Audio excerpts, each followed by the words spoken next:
Good evening, everyone. Wow, I've never seen so much excitement to get the meeting started. Thank you and welcome to all of our younger and older residents who are here today, but this is especially a treat to see so many young people in the audience, so thank you for coming.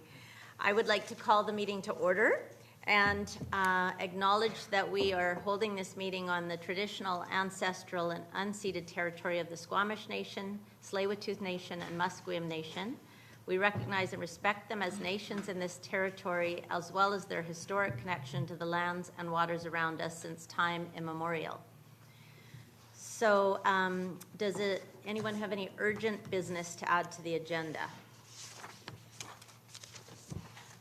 Okay, seeing none, I will move to item 2, approval of the regular council meeting agenda. Thank you, Madam Mayor. I move that the June 10th, 2019 regular council meeting agenda be amended by adding item 3 to the minutes of the May 21, 2019 special open session council meeting and the May 27, 2019 special open session and regular council meetings, by adding a memorandum and updating of the recommendation of item 6 regarding the Amica Landsgate Maison Living Senior Living Development Proposal, by adding a memorandum and understanding the recommendations for item 7 regarding the community grants recommendations, arts, culture, and heritage, community and social services, and a community vitality and environmental grants, by adding item 10.3 regarding notice of motion regarding resolution of the University of BC Municipalities Conference facilitating greater investment in municipal and nonprofit senior services and supports, and adding item 10.4 regarding notice of motion regarding confirming municipal jurisdiction to regulate single-use items, and that the agenda be approved as amended. Second. Right, any further additions or amendments? All in favor? Opposed? Carried. Thank you very much. And the minutes. Madam Mayor, move that the minutes be adopted as circulated. Any changes to the minutes? All right, all in favor? Opposed? Carried. Thank you. I'd like to remind the public that if you wish to speak to an agenda item for 3 minutes maximum, please sign the speaker's list, speak clearly into the microphone so that everyone can hear comments, including those who depend on assisted listening devices, and provide their name and whether they are a West Vancouver resident if they wish to do so. The only items that we don't accept speakers on are the delegations. So anyone wishing to speak to those can speak during the public question and comment period. So moving to the first delegation, item number 4, BC Sustainable Energy Association regarding Coolett Climate Champions. So do we have someone to introduce? Yes, hello. Thank you so much for having us. Welcome. I'm Melanie Lazelle. I'm the Program Manager of the Coolett Climate Leadership Training Program. And I'm not going to take up too much of your time because these young people are far more interesting than me. We're a registered charity that has been running climate change education for over 10 years. And we have very generous sponsorship from the District of West Vancouver to run some programs in this area. So over the last year, we worked with 6 classes, 176 students. And as part of the challenge, these students work on actions at home with their families to reduce their greenhouse gas emissions. So we project that if the students continue their 2,700 actions for over a year, that they'll be saving 123 tonnes of CO2 from being released into the atmosphere. And that's the equivalent of around 23 passenger cars taking them off the road, or 400,000 kilometres being driven. Some of the actions that the students do are at the bottom of the presentation. They cover the whole scheme of things that you do at home, from your electrical use, your appliances, your food choices, transportation choices, your waste. So I would like to announce the wonderful winners of the West Vancouver program, and that is Sandy Kwan's class. This is Sandy, and these are her wonderful students who have won this year's challenge, and that's why they're here.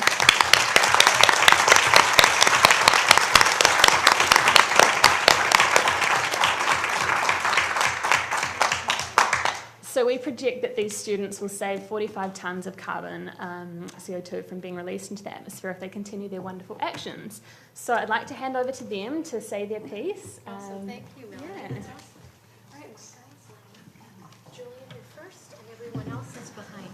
Come on up, you're sitting. Don't start until they're settled down. Okay. Okay? Take your time and don't speak.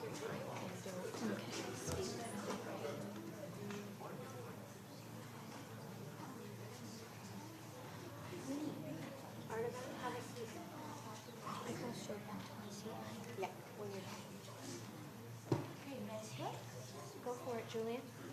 The Climate Change Showdown is a series of challenges that helps us reduce our carbon footprint. If you continue to fund us, we can reduce more CO2 emissions from the air.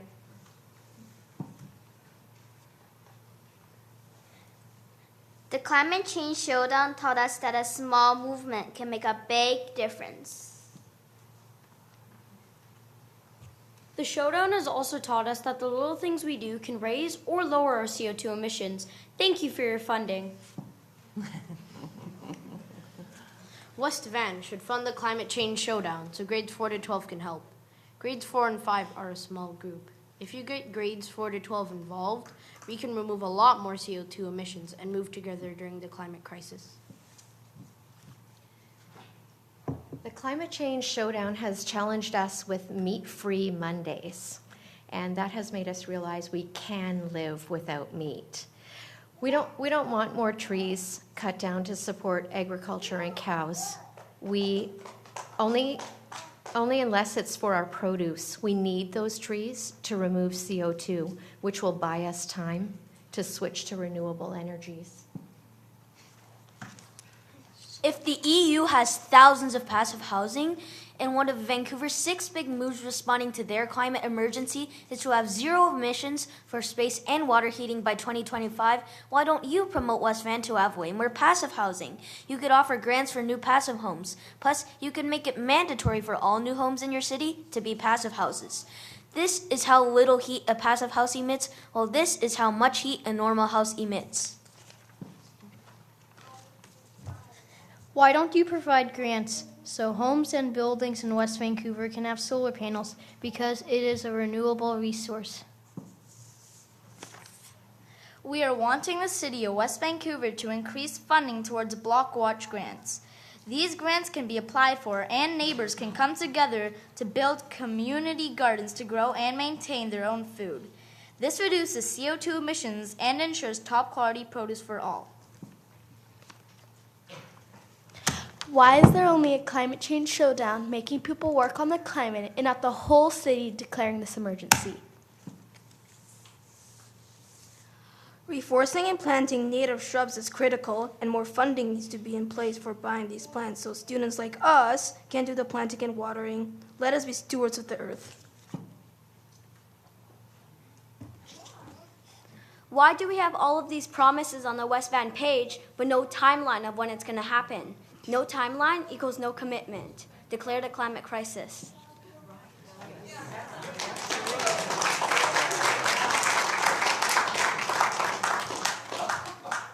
While we are waiting for undiscovered inventions to heal our planet, please declare the climate crisis. After you declare a climate crisis, it would be great if you offered more rebates for gas vehicles, so people would buy more electric cars, and that would reduce CO2 emissions. We do not want West Van to allow any more trees to be cut down. We want to go the other direction. We want to add trees and shrubs. These forests belong to everyone. Please leave trees in people's yards alone and the trees above the highway from here all the way to Horseshoe Bay.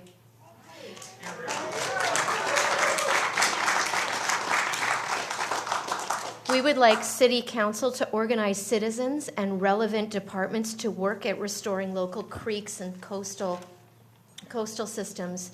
We are ready to roll up our sleeves. Are you? Will you join us?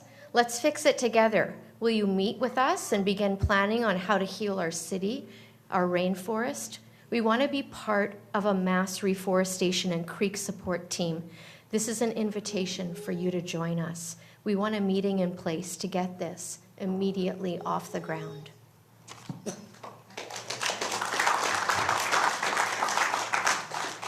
In the Philippines, they have a law that you have to plant 10 trees to graduate.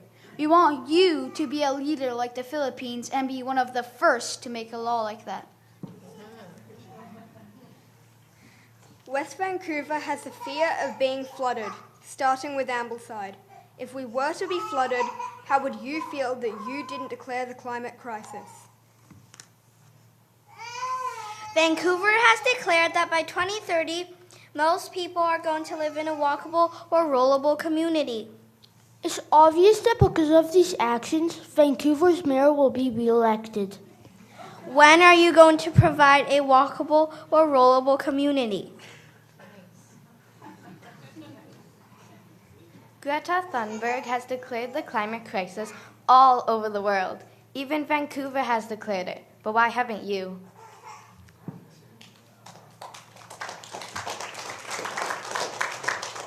Indigenous people and small farmers in Bolivia have put forth a Mother Earth bill that has become a law. This law states that, quote, Mother Earth is a living, dynamic system made up of the undivided community of all living beings who are all interconnected, interdependent, and complementary, sharing a common destiny, end quote. This law actually gives Mother Nature legal rights, specifically the right to life, regeneration, biodiversity, water, clean air, balance, and restoration. We want you to take a stand and protect our forests and streams with enforceable laws that put the planet before profit.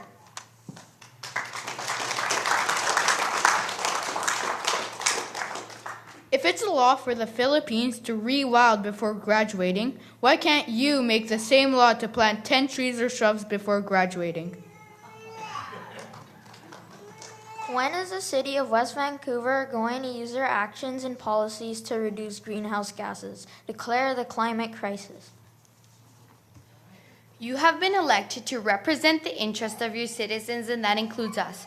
We want to know specific, real action that you will take to protect our futures. Will you do your duty? We want to be heard and included in solutions. Declaring a climate change crisis means you and your city move together in the same direction. Show leadership, declare the crisis. Declare the climate crisis!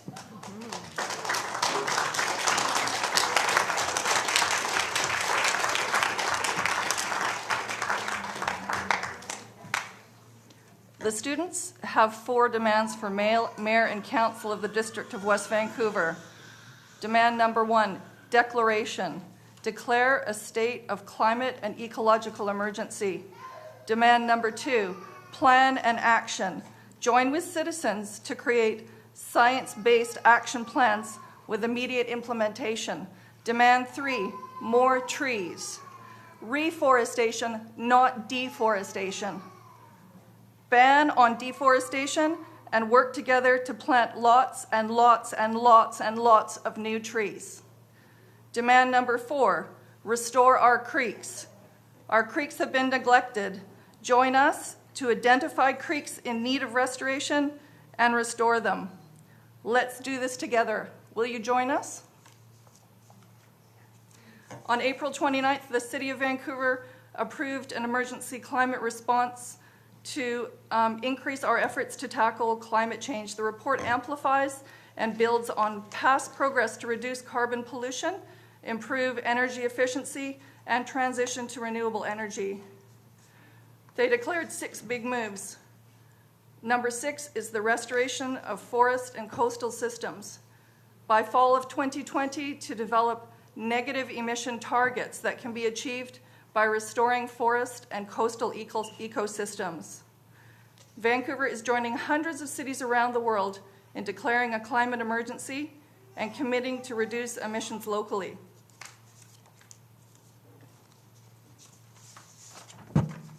What does this mean for the city of West Vancouver? Sorry to be the messenger of bad news, but our western red cedars are dying off. The first well-known species to likely disappear due to lack of moisture, according to forest pathologists. Some western red cedars are struggling after repeated periods of drought, and experts say that the tree will likely vanish for good.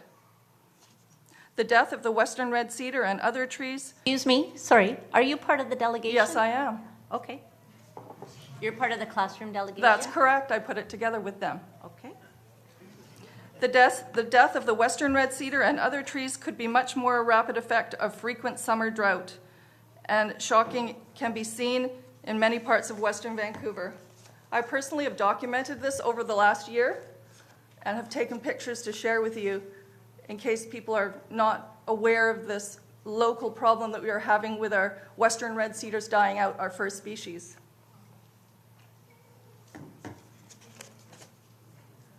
The western red cedar for West Vancouver is the canary in our coal mine. Page, a biologist, says this has been long warned, and predictions seem to be coming true in many parts of the Lower Mainland. Trees on the sunny slopes with poor soil are the first to go. The western red cedar also goes by the name of the giant arbor vitae, meaning the tree of life. Tree experts have long expected the species to disappear from parts of the province, especially where there's shallow and well-drained soil. I've been watching this happen for the past 30 years. It's been a slow-motion exercise, said a forest pathologist based in Nanaimo. The western red cedar is our canary in the coal mine at this point. It's the first well-known species that's likely to disappear from areas that it's traditionally established in because of lack of moisture. The species cannot withstand 8 weeks stint of drought, and the lack of water weakens the shallow root system over time. After a few summers of drought, the finer roots are lost and the tree loses its ability to uptake moisture. Then it declines and dies. Forest pathologists blame climate change that is expected to bring longer and drier spells and less rainwater.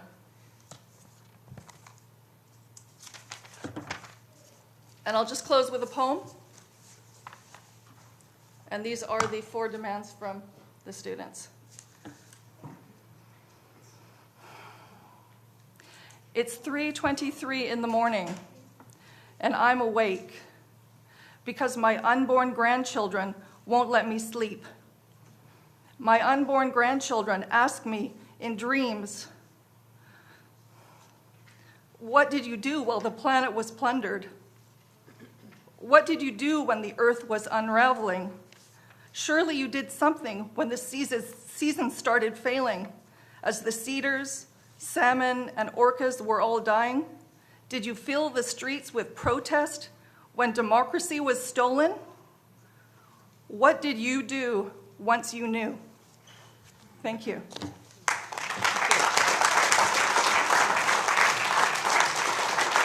Thank you. Thank you very much. So, Council, were there any questions or comments for our delegation from Westcott? Yes, Councillor Gambioli. So I would like to get back to the first speaker, because that went pretty quickly, about the class winning the award, and just know a little bit more about the request that some of the kids suggested was about more funding for this climate showdown initiative. So how did that work? Because I have to be honest, I didn't know that we even were putting money into that. And what's the kind of a budget if we were to expand it to other schools in the district? So at the moment there are 6 workshops funded for the whole area, and so we would be happy to run the program in as many schools as we were funded to do that. And I believe that we did 6 last year as well. This is the first year that some of these classes have been able to come as the winners. So we're happy to work with as many classes as we can, depending on how much funding we're able to have.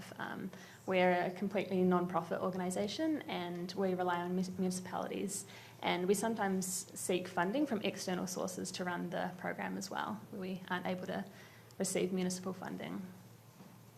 Can I speak to that as well? I wanted to just add that I've done it for 3 years, and I've won each year because I'm passionate and the kids do such a great job. And last year I couldn't get in. And so I had emailed to say, oh, it's too bad that we couldn't get in. What happened? Nobody got back to me. And they were like, well, it's just funding.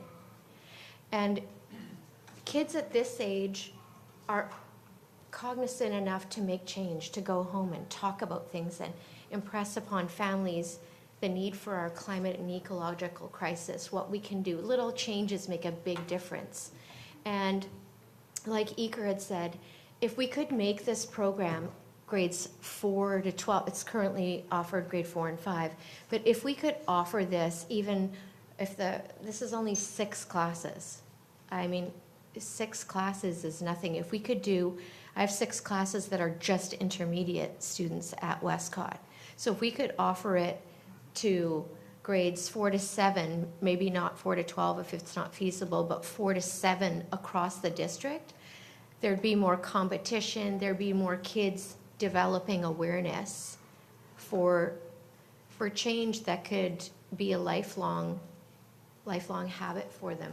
We need more funding, and to see the impact and change that comes out of it. Kids in grade 7 seeing me in the hallway going, oh my God, you got the climate, I wish I was doing it. Well, you're not, because there's no money. So we're so grateful for the funding, but if there was ever an opportunity to extend it or offer it to more, it could be of great service, and we can be those stewards of the earth. Thank you.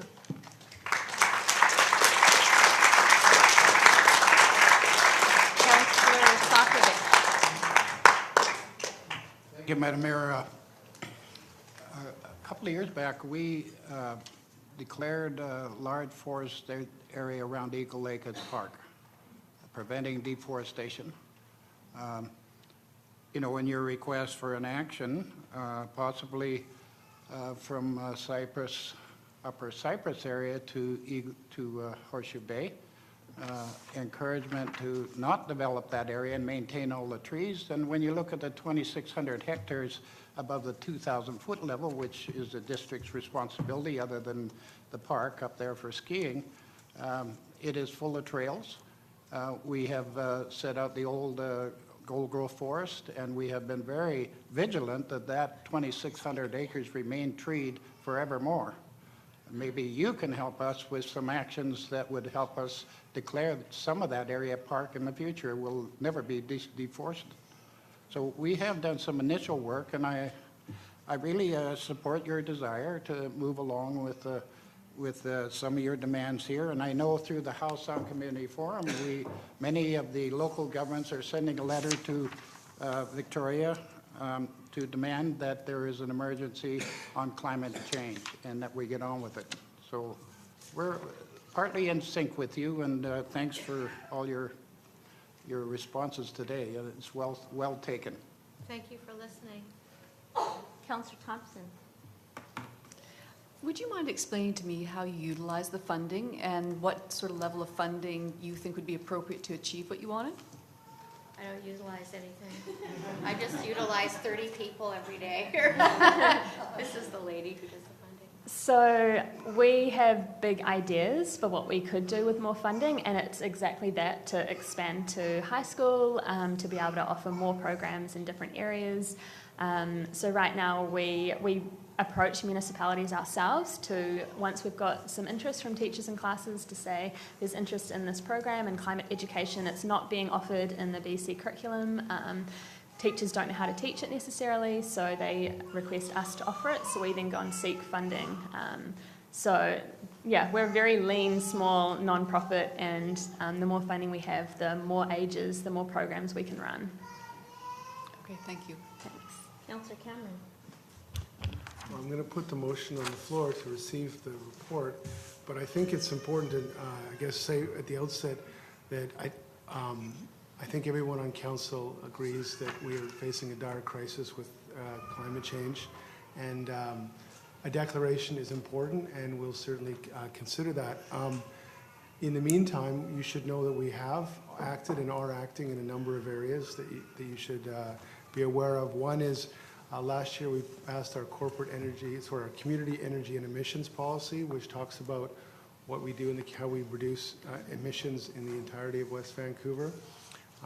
One of the measures, for example, that we've passed according to that is to start adopting a stricter and stricter building code so that the efficiency of the houses and the multifamily buildings that are built in West Vancouver is leading edge in the province. We're really going to a passive house standard where each building will, in a sense, produce the energy that it uses or gets very close to it. Europe's going to that standard in Austria, for example, and that's where we're going eventually.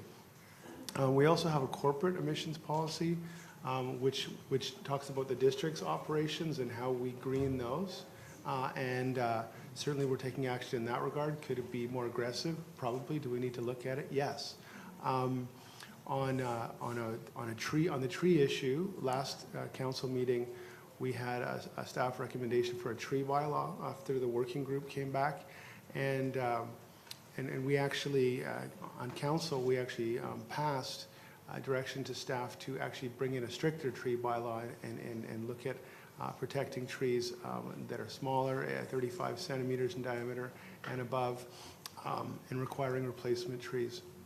So that will be coming to council probably in the fall for passage or for consideration.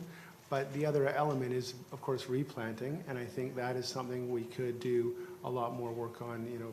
Never mind replanting on. Yeah. So I think I'd like to follow up on that because there's more that we can do on that. And then the last thing you should know about it, and it's kind of topical today, given the federal government's announcement, but on our consent agenda is a notice of motion that will be brought at the next council meeting in 2 weeks, where we, myself and Councillor Gambioli, are putting forward a motion to the Union of BC Municipalities to ask the provincial government to give municipalities the power to restrict and regulate single-use items, including plastics and expanded polystyrene. I also have a thing with cigarette butts, and I'd like to see us do something on that. So right now, and with all due respect to what the children said, I mean, I agree with them 100%, but municipalities are creatures of the province. We have only the delegated powers the province gives us. And right now, municipalities do not have the power to regulate to protect the environment. We don't have the power in law under the community charter. I think that's wrong, and that's why I brought this notice of motion, and hopefully the provincial government will agree with us and hopefully get passed at UBCM, and the province will change the community charter to allow municipalities to enact legislation and bylaws to protect the environment. So we're going to push forward for restriction on plastics and single-use item use on the North Shore. The federal ban will be great, depending on who wins the election, depending on whether they actually fulfill their promises, and depending on whether they go far enough. We should be acting locally and not leaving it in another person's jurisdiction to deal with. So I do appreciate very much the strong sentiments from the kids and yourselves, and we do take it seriously, and we've been moving. And do we need a kick in the pants now and then to move faster? Sure, and that's why I really appreciate, all of us really appreciate you coming out and making your voices heard. So having said that, I think that's probably enough. I'd like to recommend that the delegation from the BC Sustainable Energy Association regarding Cool It Climate Champions and all the submissions from the kids be received for information with thanks, and I'm sure we'll see you again. Thank you. And I think Councillor Gambioli had wanted to make some remarks before we call the question. Just a couple more things, and that is, so for our staff's benefit, just so that staff know, I do support increasing the amount of money that would go into a program like this to expand it to other schools in our district. For me, this is actually a much more,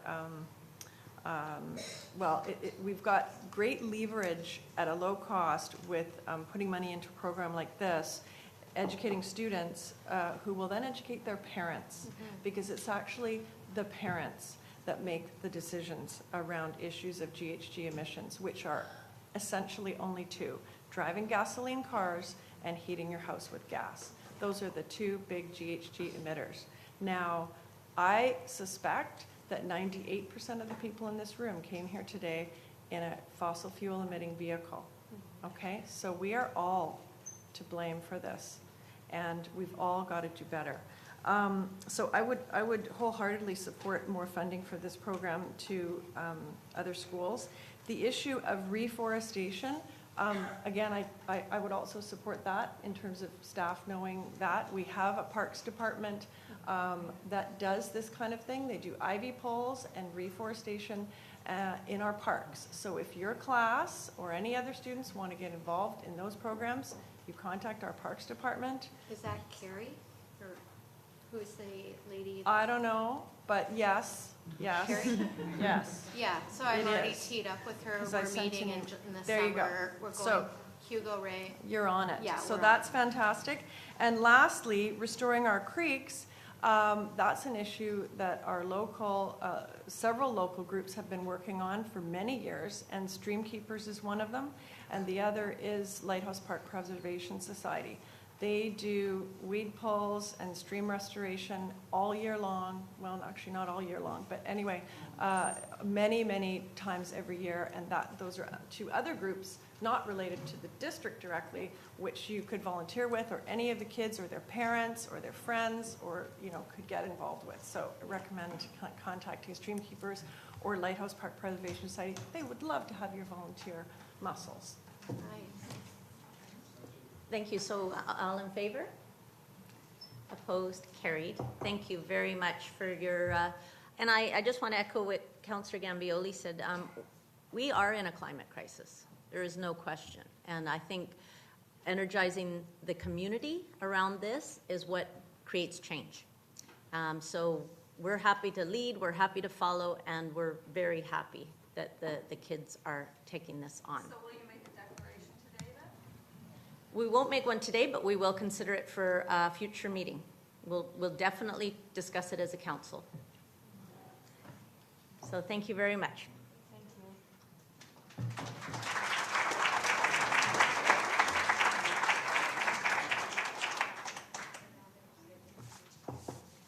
All right, and so we'll go to this next group, the Student Video Contest Winner Recognition.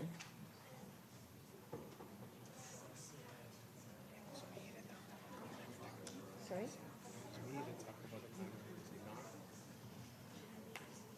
Climate emergency.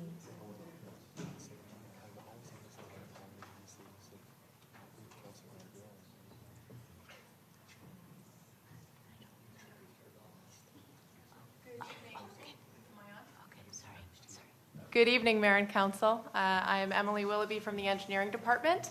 I know we have a room full of students here from the delegation who are keen to have a photo with you, and we ask that they would wait just until after we present some other students as well. So we're hoping to do a photo opportunity with these students as well as our student video contest winners immediately after this presentation. Perfect. Thank you, Emily, for the reminder. Yeah, you're welcome. So I'm pleased to present today on the heels of the BCSEA's Cool It Climate Champions program, which is one of several of school-based programs that the District of West Vancouver sponsors. I congratulate and thank all of the students who are here today representing this year's winning class, but also special thank you to their teacher, Sandy Kwan, Westcott Elementary, and the other teachers and schools in West Vancouver who embrace these programs as a tool to engage students and their families in actions that reduce climate impacts and reduce our GHG emissions in our community. With the support of these schools, teachers, and families, these programs reach over 1,000 students every year to encourage sustainable behaviors in our community. Tonight, we recognize participants of another one of those programs, which is the District Student Video Contest. And without further ado, I'll hand it over here to Mr. Trevor Doré, our Engineering Department Community Programs Coordinator, who will help us recognize the winners of our 2019 Student Video Contest, which was themed Bins Don't Recycle, People Do. Great. Thanks so much, Emily, and thank you, Mayor and Council, for the opportunity to present.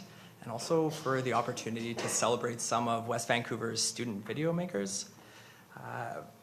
For those of you who know, for the last 4 years, we've been running West Vancouver Student Video Contest, where we invite students from West Vancouver schools, K to 12, to make videos on a variety of sustainable themes and how individual actions can have positive changes in our community. Many of you, especially those counselors who have judged in past years and helped judge this year, will know that we've done student video contests on themes of water conservation, active transportation. This year we focused on responsible recycling with the theme of bins don't recycle, people do. And we really wanted to highlight this because we've recently rolled out a streetscape recycling program. And then also we wanted to draw attention to the important role that people play in recycling the right way. So this year's contest was sponsored by Recycle BC. We have Lindsay Chohan here from Recycle BC. I'm not sure, there she is. We just want a huge shout out to Lindsay and Recycle BC for sponsoring this event. They donated $1,000 worth of cash prizes. And we received over 75 videos by the April 15th deadline, so the judges had their work cut out for them. There was a lot of really great videos, but they did manage to narrow it down to a top 3, and we had an honorable mention, and then also prizes for class participation. So what I will do here is I'm just gonna go through, I'll announce the winners, and we're lucky enough that they're here tonight with us, somewhere amongst a sea of students. And what I'll do is I'll just maybe ask them, I think some of them are already standing up, but we'll just go through, and if they want to maybe wave their hand or stand up, what we'll do is we'll do that, we'll show the winning video, and then if we can also do a photo with Mayor and Council, followed by the photo with the BC SEA delegation. So for first place for the 2019 video contest winners, we have Alexander and Marco Jones of West Vancouver Secondary School, grade 12. I believe they're in the back corner there.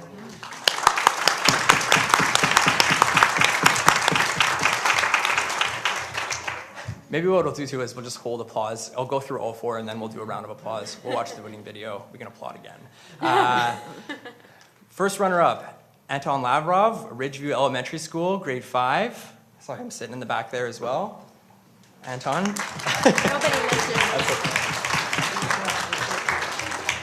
We have our second runner-up is Chloe Mizrash from Westcott Elementary School.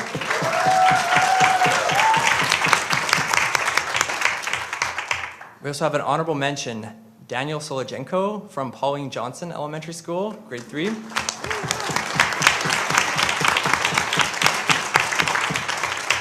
And then the grade 4 and 5 classes of Ridgeview Elementary School won participation prizes for the most amount of videos submitted by a class.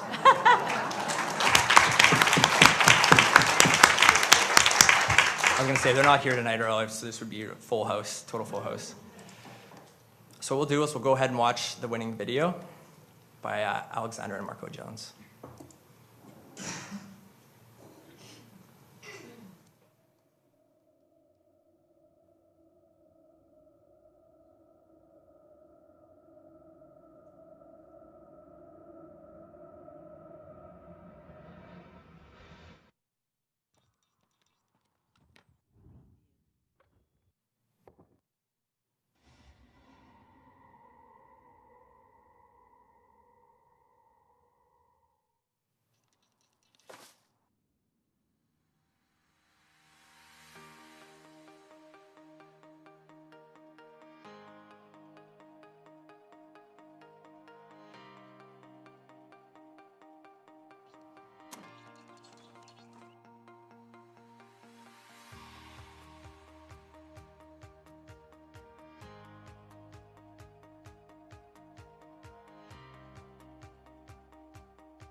So a big congratulations to all the contest winners, and maybe if we can just have you guys come up here and we'll get council to come around and we can do a photo shoot. That would be great. Sure. So we'll start with our student video contest winners. If you could come up, please.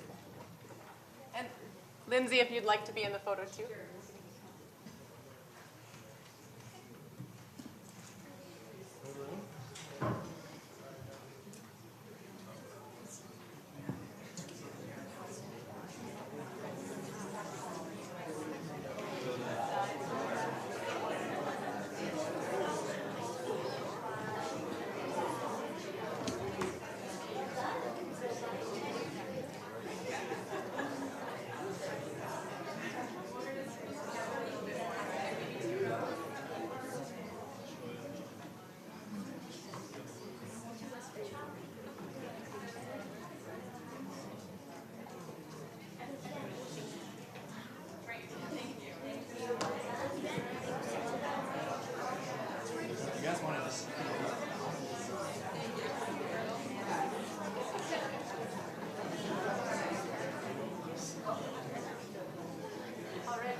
experiential human design. Motion, Councillor Thompson, for the student video contest, winner recognition. Yes, with pleasure. I actually would like to comment that I was one of the judges for that and got to see all the videos. They were pretty... they were pretty amazing and diverse, and the range of age. It was very entertaining. They definitely get it. So with pleasure, I recommend that the presentations regarding the student video contest winner recognition be received for information. Second. All in favor? Opposed? Carried. Thank you very much. All right. So moving on to item 6, the Amica Lionsgate Maison Senior Living Development Proposal. Madam Mayor, I'd like to introduce Lisa Berg, Senior Community Planner, who will present on the topic. I understand the applicant then has a short presentation, and then staff are available to answer any of your questions. So Thank you. I'll turn over to Lisa now. Thank you, Madam Mayor and Council. The proposal is located at the northwest corner of Taylor Way and Keith Road, as shown on the map on our screen. The proposal is to consolidate 727 Keith Road, which is shown grayed, with the larger site at 701 Keith Road, which is where the existing Amica Lionsgate Seniors Living Facility is located. The proposal is to rezone 727 Keith Road to allow a seniors independent living rental building and associated with the existing living and memory care facility. Key features of the proposal is that it's a 6-story building with 48 senior rental apartments. 26 new parking stalls are proposed in an underground parkade. There will be connections to the existing facility with covered pedestrian walkways at the front of the street and in behind, where it will connect into the existing building at the 3rd level.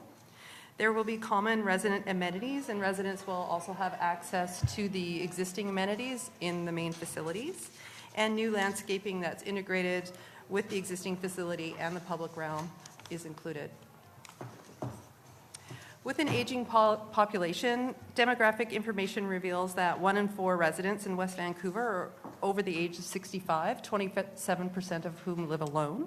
Demographic trends predict that by 2041, the senior population will continue to increase. The site is also located within the planned study area for a future local area plan. Policy within the OCP allows Council to consider proposals such as this in advance of that plan to advance the public interest and provide community benefits as determined by Council. Policy 2.1.7 in the official community plan guides consideration of this proposal specifically. The objective of this policy is to secure new purpose rental market and non-market rental housing, seniors and supportive housing units in appropriate locations close to transit and amenities. And it contains several various strategies that I have noted here on the screen in order to do so. The proposal complies with the official community plan and these policies, as it would deliver secured rental housing for seniors as part of a continuum of care. As per Council's early public consultation policy, the applicant held a meeting on November of last fall prior to submitting a development application to obtain initial public feedback. 5 people attended the meeting, learned about the proposal, and expressed support. A summary of the meeting is provided in the applicant's booklets and is available online and on file. Should Council support the staff recommendations listed in the report tonight, a second public information will be required to be hosted by the applicant prior to the public hearing. As for committee review, the proposal was reviewed by the Design Review Committee at 2 meetings in March and April earlier this spring. The committee first asked to see it back to just have some more clarity on site context and some further design considerations about the proposal. The applicant responded, and the committee went on to fully support the proposal. The Accessibility Committee on Disability Issues also reviewed the proposal earlier this year. It was supportive of the proposal and encouraged the applicant to incorporate as many universal design elements as possible into the project, and provided suggestions on how to improve overall accessibility. Presented as part of the development proposal are bylaws serving to amend the official community plan and the zoning bylaw, and to secure the purpose-built rental units with a housing agreement. The rezoning bylaw would amend the existing comprehensive development zone, or CD Zone 51, that the existing facility is within. The housing agreement is implemented by bylaw, and it would serve to secure the proposed 48 rental apartment buildings in the new building for purposes, for rental purposes for the life of the building. And the official community plan bylaw, which you received an updated copy earlier tonight to just reference a correct section of the Local Government Act for development permit areas.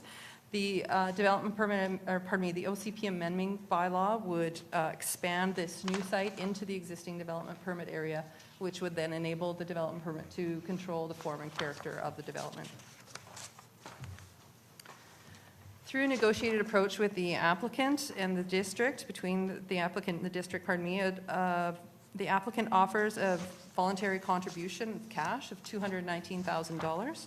District staff have reviewed the applicant's development pro forma with confirmation by a third party and conclude that the offer is appropriate and recommend that it be supported. In conclusion of the staff presentation, staff recommends support of the proposal and that council give first reading of the proposed bylaws tonight and set the date for a public hearing on July 8th, 2019 at 6 p.m. in council chamber. I'd like to now introduce Kate Milliken-Vince to give a presentation on her proposal. Thank you.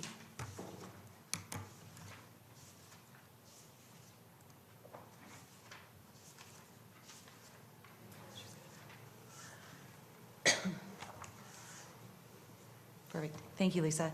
Good evening, Madam Mayor, District Council, and District staff. My name is Kate Milliken-Binns of Milliken Developments, and with me is Craig Abercrombie of Nor Architecture. We're very pleased to be here tonight to present our proposed expansion of the existing Amica Lionsgate, formerly known as Maison Senior Living at Keith Road and Taylor Way. Some of our images are going to be duplicates of what Lisa's shown you, so we'll try and sort of fly through them, and we can always come back if you've got questions. But our proposed expansion seeks to add 48 independent living suites to the existing seniors care building. That existing building is 90 memory care and assisted living suites. We thought at this juncture it might be useful to review some community context before we get into the details of the proposal. The demand for seniors housing in virtually every municipality is extremely high and increasing each year. All existing West Vancouver independent living residences, Hollyburn House, Westerly, and Amica at West Vancouver, are currently at zero vacancy and have extensive waiting lists. As most of us know, West Vancouver's population over-indexes for residents over the age of 65 versus the BC population. As Lisa mentioned, the population of residents over 65 in West Vancouver is 27.8%. That compares to the BC average of 18.2%. As Lisa also sort of covered, the OCP states that while our housing options continue to be limited, there has been a long-standing community interest in increasing the variety of available options. Seniors and young families alike are unable to find the right housing to meet their needs, such as accessible, single-level living options close to amenities and transit. We're hopeful that you'll agree with us that that is what we are trying to provide here for our seniors. The existing Amica Lionsgate / Maison Senior Living, as I mentioned, provides for 90 memory care and assisted living residents and has been full with significant wait lists for 18 months. Our proposal seeks to add independent living to the existing seniors community in order to create a full continuum of care for residents and families, meaning residents can truly age in place and not have to move again, regardless of whether their care needs increase. This alleviates a significant source of stress for seniors and their families. We also hope to address the need for additional seniors housing in West Vancouver in an appropriate location with a proven first-class operations team. We believe that our proposal, while relatively modest in size, will still assist in addressing some of the significant demand in West Vancouver for seniors housing and is consistent with the goals of West Vancouver's OCP. In terms of some basic details on the proposal itself, the project is comprised of 48 units of seniors independent living rental. These suites will stay rental in perpetuity, secured by a housing agreement with the district. As I mentioned earlier, the proposed building will complete a vibrant seniors continuum of care, offering independent living, memory care, and assisted living between the two buildings. The new building will have separate pedestrian entrances, but will utilize the single existing vehicle access from Keith Road. All parking for the proposed development is underground, and the buildings will be connected by 2 covered walkways. Here's our site level and high level landscape, or site plan and high level landscape plan. Please note the two connections to the existing building and the extensive trees and landscaping plan for the west and north property lines. The site for the proposed expansion is for the most part bordered by the existing seniors building, meaning the impact on the surrounding neighbors is truly minimal. Where we do border the single-family home to our west, we propose to retain all mature trees that currently exist and add landscaping along the property line in order to provide a significant landscape buffer, much as we did along the north property line of the existing building. This is an image, I think that was in Lisa's presentation as well, of the front entrance of the proposed building, set in context with the existing building. You'll notice the covered walkway paralleling Keith Road and the accessible ramp just to the right of the front door. This graphic and the one following give a more detailed look at the covered heated connection between the two buildings. This connection is important to us because it will be utilized heavily, we believe, by residents, because it's going to be a very comfortable heated lit space with easy access from both buildings. So we do view this as the main connector between the two buildings, along with the more secondary connector along Keith Road. We have some floor plans here, which I'll probably just go through rather quickly. If anyone's got any questions about how the building sort of lays out, we're happy to answer them. But this is the main floor that shows amenity space and 2 independent living units. This is our second floor, which shows primarily units with some amenity space. And then as we move through the 3rd, 4th, 5th, and penthouse floors, it's all residential units. Here's our parkade plan. We believe that more than half of our residents will not be driving at all by the time they come to live with us. That's just the nature of our demographic, and as they age in place, that number will actually decrease, especially because they'll be able to utilize our shuttle and transit nearby if they so desire. Driving will be a rare thing for our residents. All of our parking is underground with the single vehicular access off Keith Road. This slide is a little bit hard to see, but it is a detailed landscape plan, and if anyone's got questions on species or caliper, those sorts of things, we can address those. This is the west elevation that we wanted to show you stripped of all landscaping, because this is the only real interface we have with single-family homes. And this is the building. We wanted to show that, in our opinion, it's we've tried to plan it in a handsome way. But this is actually what the west neighbor will be looking at when we're finished. Those mature trees are all remaining in place, and we will be planting additional trees and shrubs that will, of course, mature over time as well. This was a focus at the DRC, so we just wanted to be clear that we're trying to provide a serious screen for that neighbor. And this is our last image, just showing the proposed building once again in context with the existing building. And that concludes our presentation, and we hope that you agree with us that this will bring much needed high quality seniors rental housing to West Vancouver, which is in short supply, and we thank you for your consideration. Thank you. Councillor Soprovich. Madam Mayor, I have 2 questions. You already have an acting care facility. We have a major busy street to your east and a major active street, Keith Road. Your construction management plan would be vital in as much as all your works are going to have to be on your site. I can't see Ms. Lemus giving up part of the road network for expansion of their construction site because of the road network won't allow it. And so you got a big problem there. Everything's going to have to be done on site. It will, and that was much the same, Councillor Soprovich, with the existing building. We were building a much larger building, and we had to restrict all activities to on-site. We were not allowed to ever close down Keith Road or Taylor Way, and we didn't. Okay. Yeah. Secondly, you have, I think, sufficient parking underneath. How many employees do you have? At the existing building? In the entire buildings? Once the proposal is online, if that should happen, we will probably be about 60 or 70 full-time equivalents, keeping in mind they're not all there at all at the same time. So it's a 24/7 operation. So, and most of our staff comes by transit. Yeah. So it's important to us and our residents that we're very adjacent to transit as we are at this location, because truly probably 90% of those staff do take transit to work. Well, they're going to have to because there's no parking on the road network. Yeah. You can only park on half of Keith Road up against the embankment. There's no parking. Ani's on the bottom. Yeah. And they have visitors, and Yeah. you're going to have visitors. Yeah. So it's vital that, even if not everybody that is in your employee shows up by transit, so they're going to have to need some accommodation somewhere, I would think. It's going to be a very busy corner. And in the construction end of it, although this is a smaller section being done, I think it's really important that we seriously as councils have to show the public's interest in not interrupting road networks and passage of people across your construction site. We agree. Thank you. Councillor Gambioli.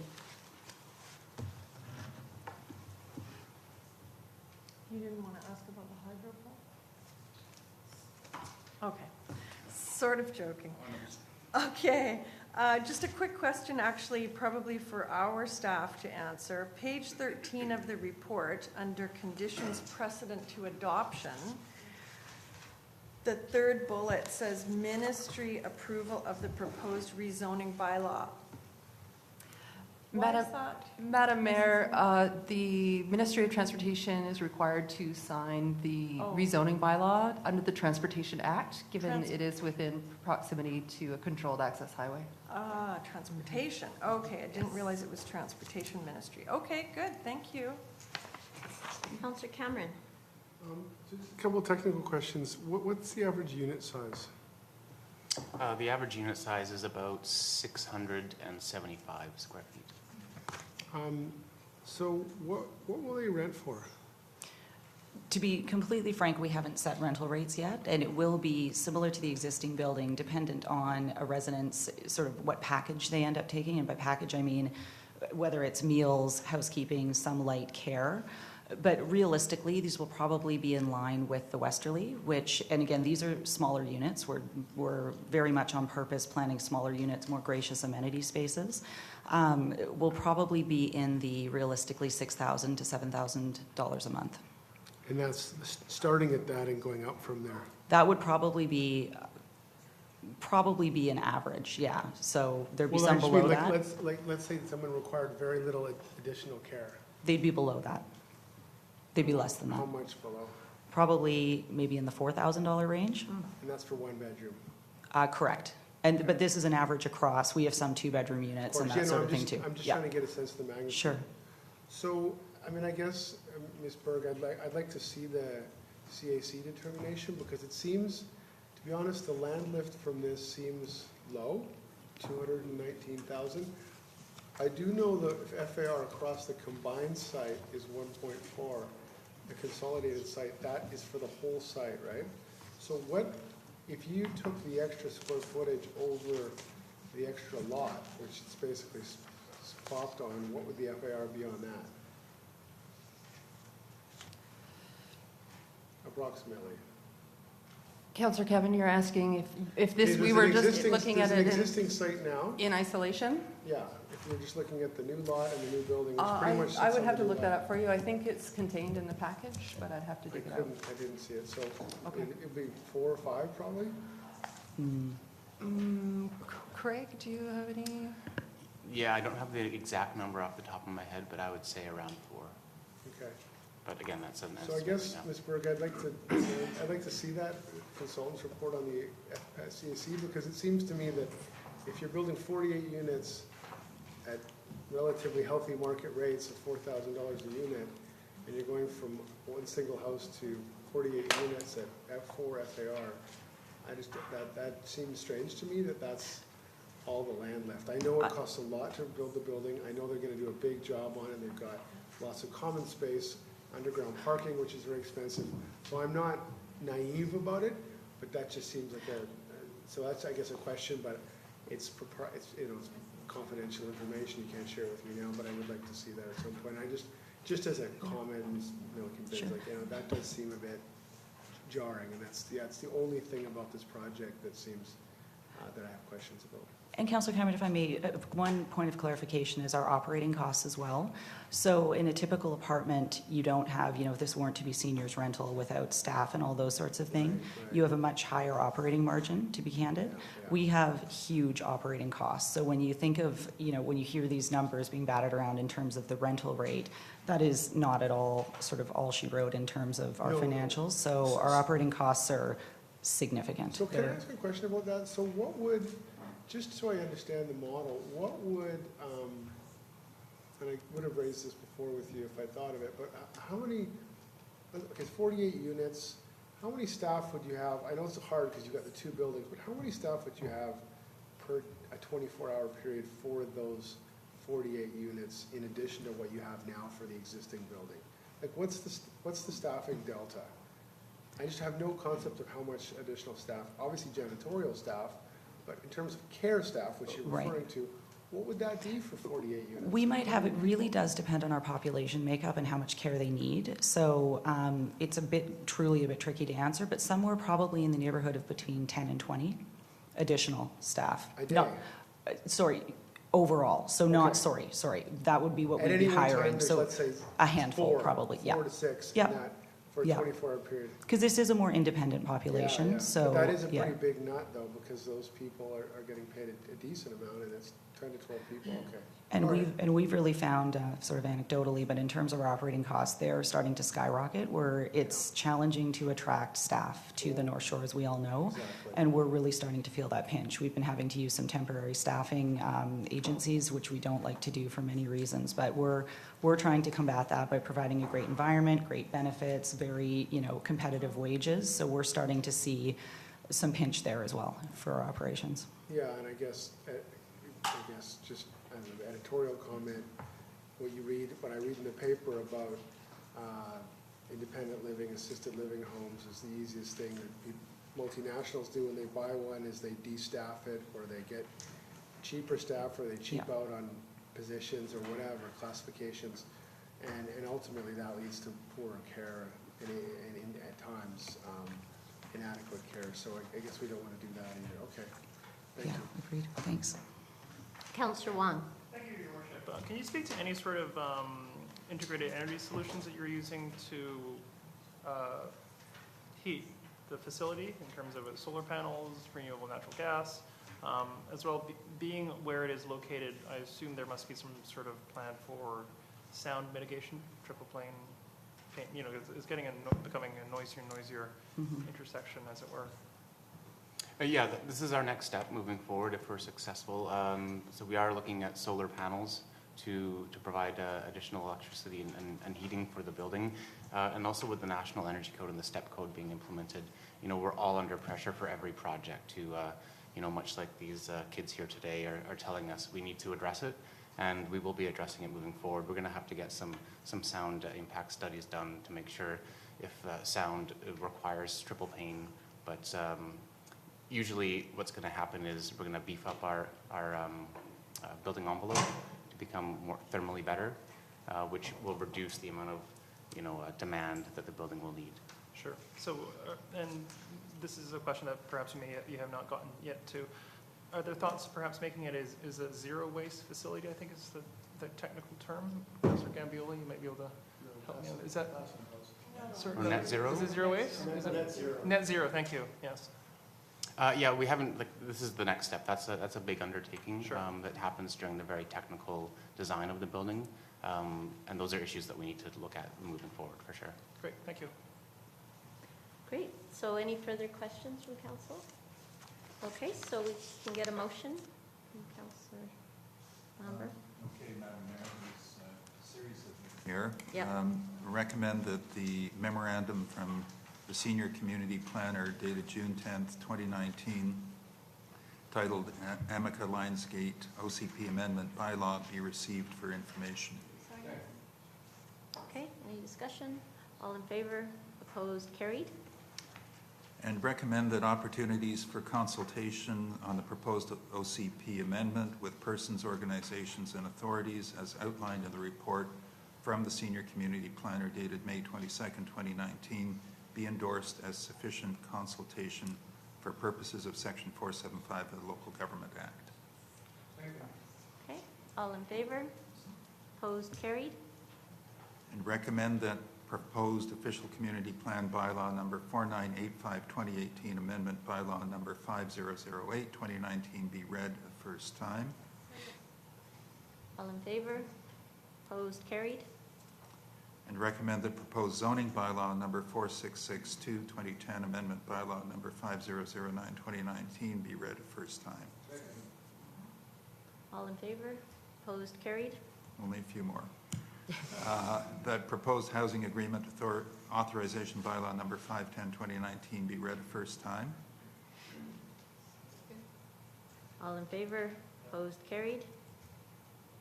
Recommend that proposed official community plan bylaw number 4985 2018 amendment bylaw number 5008 2019 and proposed zoning bylaw number 4662 2010 amendment bylaw number 5009 2019 be presented at a public hearing on July 8th 2019 at 6 p.m. in the Municipal Hall Council Chamber, and that notice be given of the scheduled public hearing. All in favor?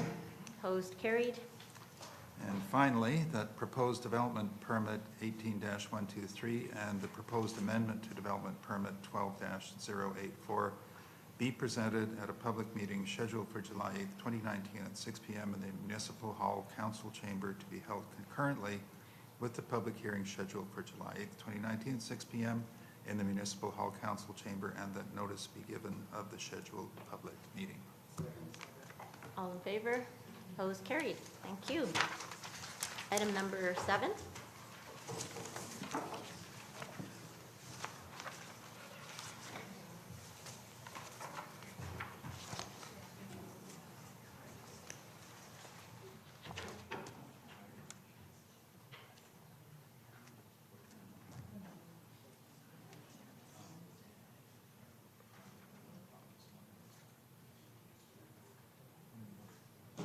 Madam Mayor, tonight's report from the Community Grants Committee makes recommendations for the 2019 grant recipients. Christine Banham, who is a member of the Community Grants Committee, Arlita Beckett, who is the Community Services and Community Development Manager, and Dodie Niedermayer, our Senior Manager of Cultural Services, have a brief presentation to make to Council tonight, if they can come forward. As well, we have 2 committee members, Brian Han and Laurie Cameron, who are in the audience tonight and maybe can give a little wave. Thank you.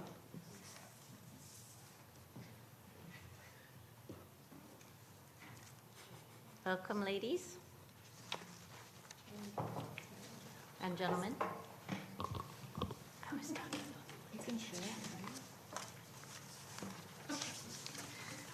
Good evening, Madam Mayor and members of council. Thank you for having us here tonight.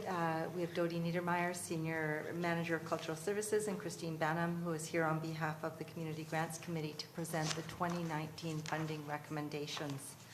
Our brief presentation tonight will give you an overview of how this work was accomplished, who was involved, and how the funds are being recommended. We're just going to do a little shuffle here.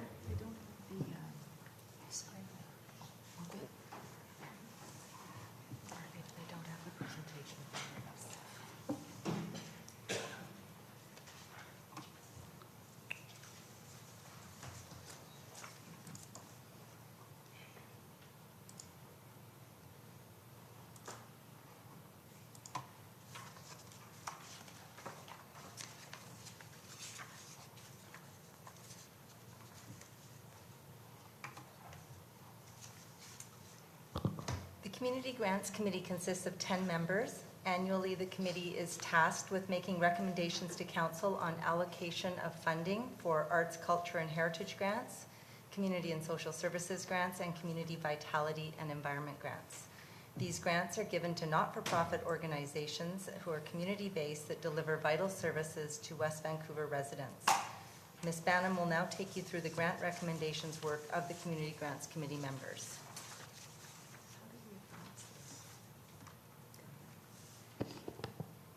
Well, good evening. This year, the Community Grants Committee volunteers reviewed and adjudicated over 110 applications containing funding requests. Each application is reviewed based on the criteria set out in the Community Grants Program Framework. With the exception of 30 grants that are in the third year of a 3-year funding cycle, 80 grants were adjudicated under the new Community Grants Program Framework that Mayor and Council approved in November 2017. In addition to recommending funding amounts, members of the Community Grants Committee are also tasked with determining if the application is suitable for longer-term funding of up to 3 years or for 1-year funding. Now, the members of the committee choose to be part of one of 2 subcommittees. And those subcommittees are for Arts, Culture, Heritage, including Merv Chia, who's actually the chair and that subcommittee and co-chair of our Committee of the Whole, Alex Sachin, Laurie Cameron, Alicia Ryerson, and Dodie Niedermeyer is the staff person on that. The Communities and Social Services and Community Vitality and Environment Subcommittee, chaired by Tom Allen. That's a committee that I'm on, Christine Banham. Also with me is Brian Han, who's with us tonight in the audience. Radmila Ionades, who this was her last year in the committee, so she has stepped down. Peter Mitchell and Kathy Sabiston. And Arlita Beckett is the staff on that. You know, we really do focus our attention on these exclusively, and part of it is driven by things that interest us, but also to avoid any conflict of interest. So if any of the members are involved in any one of the organizations, we recuse ourselves from that committee. And every single meeting that we open with a declaration of any conflicts. So in addition to the time that committee members spend on their own reading through applications, contacting organizations for further information, and evaluating requests, each subcommittee holds several meetings to collaborate and really to make some very tough decisions on application reviews. In total, the 2 subcommittees held over 11 meetings, and here are the dates here. Arts and Culture has a smaller pool of applications to adjudicate. Community and Social Services, we spend most of our springtime meeting most mornings to talk about how we're going to allocate money when the applications are always for an amount that is in excess of what's available. You know, this kind of work is really, really fulfilling. And this kind of work is what I think really, you really get a good window into what our community is all about. You get a really good experience of actually playing the role of making a decision for public policy and making a balanced decision. So I know we've got 2 vacancies coming up on the committee, 3, because Radmila stepped down last term. I'm in my last year. Kathy stepped down as well. So we had a call out for new applicants, and you know, if anybody in the audience who comes to council and is here for, say, a particular reason, you know, volunteering for a committee like this is a really, really good way to open your eyes and understand that it's not just single issues. It's not your own favorite issue. It's issues that are for the whole community and for the most vulnerable populations of our community. The total budget this past year was just shy of $250,000. In terms of the total spending of the district, it's not a huge amount, but in terms of the funding for the organizations that receive the funding, it's a meaningful amount. The total amount actually precisely was $246,430. And what we're doing right now is discussing the recommendations that the committees have put forward for the Arts, Culture, Heritage, and Community and Social Services, and the Community Vitality and Environment grants. Throughout the year, we make reviews of the applications for what's called the Local to Global Youth Initiatives. And these are reviewed by the committee of a whole on an as-submitted basis.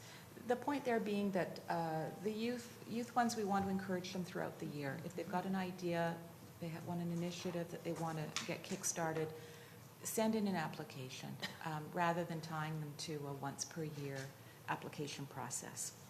And recommendations for the approvals of the youth grants are made to the Parks, Culture, and Community Services Director. The 2019 budget for the Community and Social Services and Community Vitality and Environment grants is $196,484. This year, $63,950 is already committed with grants in cycle, which leaves $132,534 available for new funding requests. When all application requests were added up, including grants in cycle, the desired funding amount was $296,039, so a little bit more than what was available. Following the last Community Grants Committee meeting and completion of the funding recommendations report to Council that is before you tonight, the district received a letter from Children of the Street Society, one of the organizations recommended for funding. Children of the Street Society informed us that they are in the process of dissolving their society and have arranged for Plea Community Services to take over their programs and activities. As a result, Children of the Street Society's funding request is not included in the revised recommendations in front of you tonight. And that is because the committee of the whole had already made their decisions by the time we found that information out, and we won't know the result of that decision until Wednesday evening, June the 12th, when they hold an extraordinary AGM to make that transition. The revised recommendations in front of you tonight request that the Community Grants Committee be instructed to return to Council in September 2019 with recommendations for the allocation of the remaining $5,000 budget. So the total amount that the committee is requesting that you approve tonight for Community and Social Services and Community Vitality and Environment grants is actually $191,484. The Arts, Culture, and Heritage stream received 30 grant applications requesting over $180,000. This year, $10,000 was already committed to organizations in their third year of a 3-year funding cycle, which left the committee only just over $36,000 available for new funding applications. Before you tonight are the recommendations for the full available budget in your package for $46,000, $785. That includes the $10,000 that was already committed.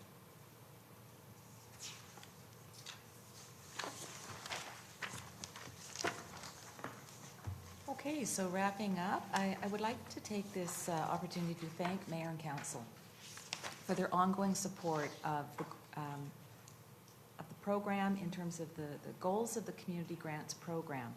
And I also want to acknowledge and thank my fellow colleagues who work on the committee, and it is a lot of work. And to the staff who support us in finding out more information about things, organizing everything, and also to Councillor Thompson, who is our council liaison, and for supporting the committee as well. And if you have any questions, we are pleased to take them. Okay, I think we have a few questions. Councillor Soprovich. Thank you, Madam Mayor.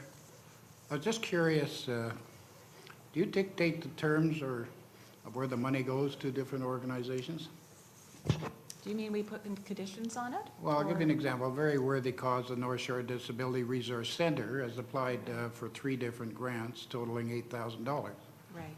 So some of those will be for specific programs and projects, and if their application form clearly identifies that there's a distinct program and is indistinguishable from anything else, yes, we'll make note that that's what that has been for. Yeah. So some of the organizations, and another one is Family Services North Shore, who run multiple programs that are reaching out to a wide variety of groups who need support. And for the reasons essentially of who the population is that they're serving. and the type of programs that are required. These programs are evaluated by the people who are running them on an individual basis as well. Does the organization request the different amounts, or do you dictate the amounts? We go it on the basis of what the applicant has applied for as the starting point. All right. Okay, thank you. Councillor Wong. Thank you, Your Worship. Thank you so much for the work you guys do. I know it's very difficult to choose between applications because there's so many worthy programs out there, so it must be a very difficult job that you guys have. So congratulations on that front. I was curious, do you have guidelines in terms of how do you pick which organizations receive funding? Not just in terms of the application that they submit, because I realize not everybody submits an application, so you may wish to have an application from such and such organization, but if they don't send you anything, you can't give them any money. But do you sort of look to align the grantees with, what the council priorities are? For example, the different themes that council is looking to further. Do you match that up, or is it sort of separate from that? Well, the council priorities actually drive what the goals of the program are. And from that is the overall policy framework. And then underneath that is the sort of adjudication framework that we have. And in the application itself, we clearly state, here are the guidelines of what we can and cannot do. I mean, for example, one of the clear things is it's going to be a not-for-profit organization that's making the application. If it's a society that we can't really determine, right. What's happening with the money, or if it is to be flowed through to another entity, we don't really have a mechanism for doing that. It's people who are directly using it. So that's an example of two of the parameters that we look at. But we have a very, very robust process. We look at their financials. We look to see if there is an actual need, and what they would be able to do with that amount of money, and whether that amount of money is appropriate for whatever the program is, or program that they're running. So there's a great number of parameters we look at. It's not just one thing. Sure. But it's several, and it's the art and science of adjudicating an application. Great, thank you. Councillor Gambioli. Actually, I just have one question. Actually, before I ask my question, I'm just going to say, because I don't have to say it later, because then we'll be moving on. I want to thank you, the three of you who are here tonight from the committee. I was on the committee for 3 years, and I know how much work it is, and you have all been on this committee for a long time, and other committees, and I just want to say thank you. You're all making a really positive contribution to our community, and it's really, really, really appreciated by us and by staff. Thank you. Thank you. And my question is, how are we doing with our sort of alignment with the funding that's given out by the West Vancouver Foundation? Because I know we give out almost $250,000, and nobody knows that. Anyway, that's another whole issue. But the foundation, they had an event the other day, and discussed what they're doing, and they are very up to date with their reports on vital signs and moving in that direction. We've got, of course, everything you've mentioned in our blueprint for social responsibility, but I just have a concern that, if we're not talking closely with them going forward, that, these groups that don't have administrative support and enough money are having to do applications for both, and that we're kind of duplicating everything or anything. So can you just speak about that for a moment? I think our leader is going to speak about it. Just they are different organizations, and we have no input into their adjudication parameters. They also handle endowments from individuals who may wish to have their money spent in a specific way, that would be outside of the picture. But our leader has got some color on that. Through you, Madam Mayor, this is the first year that both the West Vancouver Community Foundation's grant programs and the District of West Vancouver's community grants programs have had their new frameworks, so to speak. So we anticipate lots of conversation and debriefing with them afterwards. We do have some fundamental differences in the purpose of the funds. For example, funds go to not-for-profit organizations. District of West Vancouver funds go to NPOs. The West Vancouver Foundation prioritizes their funding to go to charitable organizations. They often look the same, but they are different. So that allows both types of organizations to be able to access funding for their goals and wishes in West Vancouver. Our levels of granting are somewhat similar, somewhat different. There's definitely some areas where they're common. Our new youth grant is different than what the foundation is doing with youth right now. But we are excited about debriefing with them. We were involved in some of their envisioning processes that happened at the start of their sort of resurgence or reemergence, I guess. And we are interested in getting back together with them. We scrutinize, our volunteers scrutinize every single line of contribution that comes in the budgets from applications. And if we see something that looks like it's a duplication from a foundation, another municipality, or another funding source, we pick up, our volunteers pick up the phone and they call and they ask for clarification about how that looks.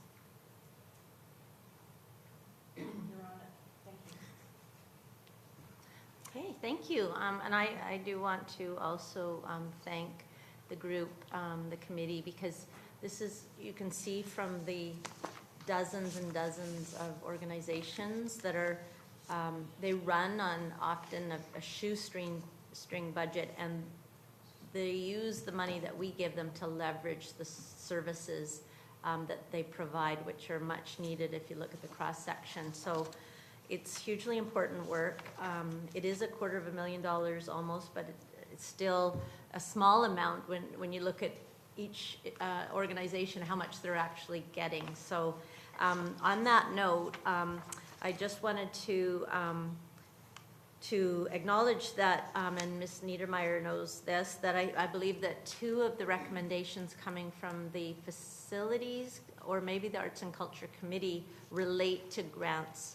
One is around increasing the amount for arts and culture, because it's $46,000. In fact, you said $36,000 this year, which isn't which isn't enough, obviously, if that's a recommendation.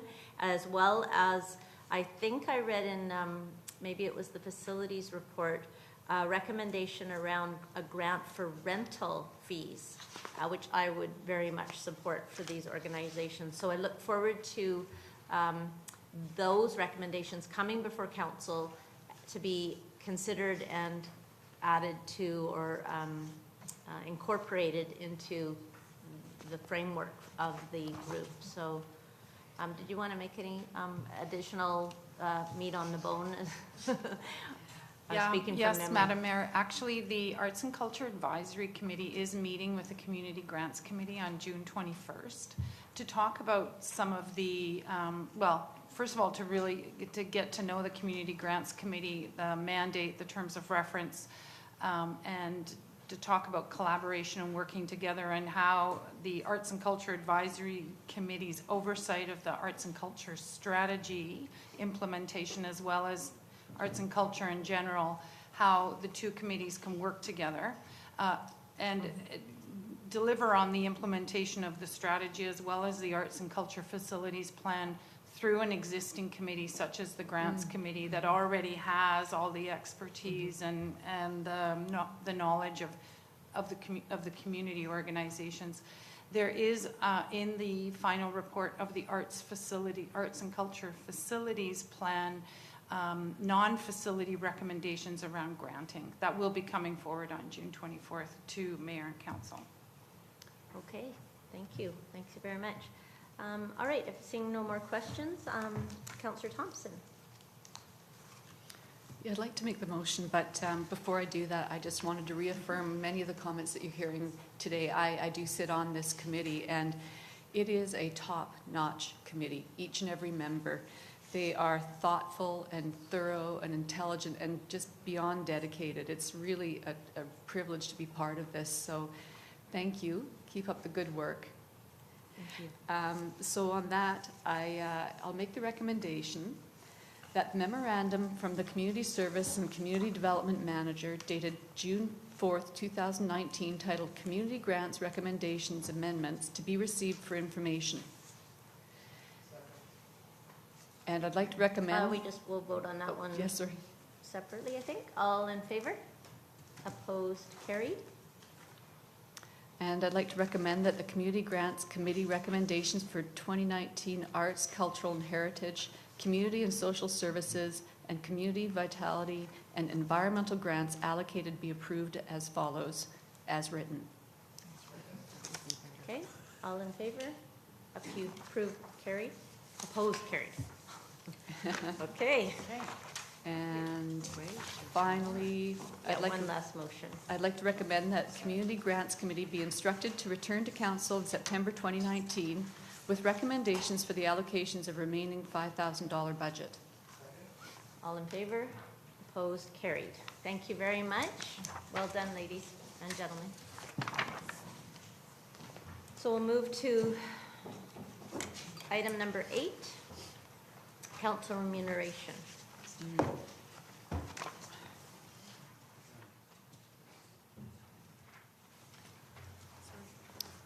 Ms. Hughes, are you going to give a brief report? Yes. Thank you. Brief report.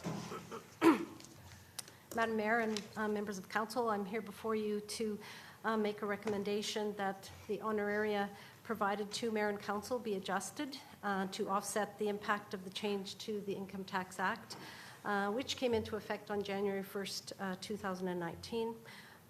That would involve an adjustment to the mayor's honoraria from $103,162 to $119,668, and councillors' honoraria be adjusted from $41,265 to $46,217. A little bit of background. The Income Tax Act in the federal government budget of 2017 was amended, and the 1/3 of your honoraria is no longer tax deductible. And so that has had an impact on the amount of the net pay that all mayor and council receive. This also applies to school boards, any other public body. And so I haven't come before you to this point because we did a survey of what other municipalities were going to do, and it's taken some time for this to filter out. But recently I was able to gather information that the majority of municipalities in the Lower Mainland have already made this decision to adjust mayor and council's honoraria to bring it in line with the changes. And so that's why I'm recommending that we go forward with this. And this would be retroactive to January 1st of 2019. And the 4 municipalities that I paid most close attention to were the ones that we compare on every 3 years. So that would be the New Westminster, City of North Vancouver, District of North Vancouver, and Maple Ridge. 3 of those have already made an adjustment, and actually the City of New Westminster, it is going before the council tonight. So I don't have the result yet, but I actually expect that it will probably go forward. So we're probably one of the few municipalities that haven't made this decision yet, but the vast majority have already moved that they would adjust to compensate for the changes in the income tax. Thank you. Anything further to add? Right, so Councillor Wong. Thank you, Your Worship. This question could be perhaps not the right person, perhaps to our MP actually. But I'm curious, can you speak to how come they made the change in the Income Tax Act? You know, what was wrong with it before? You know, why fix it? To be perfectly honest, I don't know. It actually surprised a lot of people. Sure. It just came out of the blue. It was put forward, and the decision was made. Okay. Thank you. Councillor Gambioli. Oh, me already. Okay, here's a question, another one you may not be able to answer. I'll try. But it just piqued my curiosity. Why is this called an honoraria as opposed to a salary? Or is there a difference in the HR world?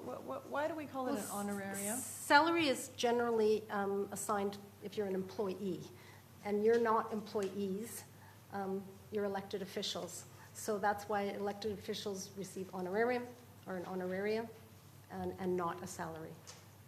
It can be confused, though. It appears like a salary because it's subject to income tax, and it's a payment for services, but it's different than an employee because you're not employed by the district. So MPs get honoraria and MLAs get honoraria? I would think that would be similar, but I'm not 100% sure on that. I could check. All right, I'm just curious, because I can see, They get 50 years pensions. ago, you did this job off the side of your desk, and it was an honoraria, but these days, this is a job. So, anyway, just curious. Thank you. It's no longer part-time. We do find that it's takes up a lot of people's Councillor time. Soprovich? Yeah, well, I can never understand why the government allowed one-third tax deduction in the first place for across Canada. It's a lot of money. That means one-third of your income was tax deductible. I found that very strange, how everyone else had to pay full taxes and we got a deduction. So here we are. I know we've had our tax increased, which is fine. And I guess any remuneration to bring it to where it was before the tax was deducted is fine. I'm not going to lose any sleep over it. The fact is that a lot of people in West Vancouver figure we should do this job for nothing. And I've heard that several times. We're the lowest paid stipends in the Lower Mainland by far. And I noticed Councillor Thompson mentioned that she was at the FCM in the city of Halifax. Their councillors get $90,000 a year, and the mayor's $180,000. A bigger city, of course. We do blood, sweat, and tears every day of our life. And we work hard to make this a better place for you all. And it's challenging. Pardon me?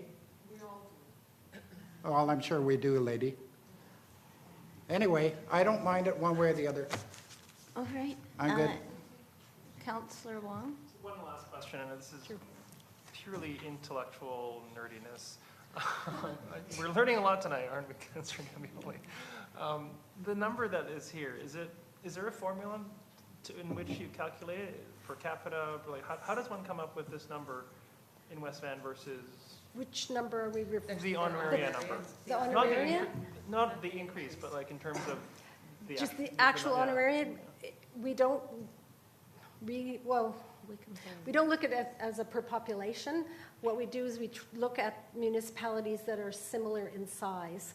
And that's not just the population, but you would also look at what the budget is, the number of employees that are employed. It gives you a bit of a sense of the scope of the municipality. So a number of years ago, back in 2012, there was a resident task force that made the decision and identified the 4 municipalities.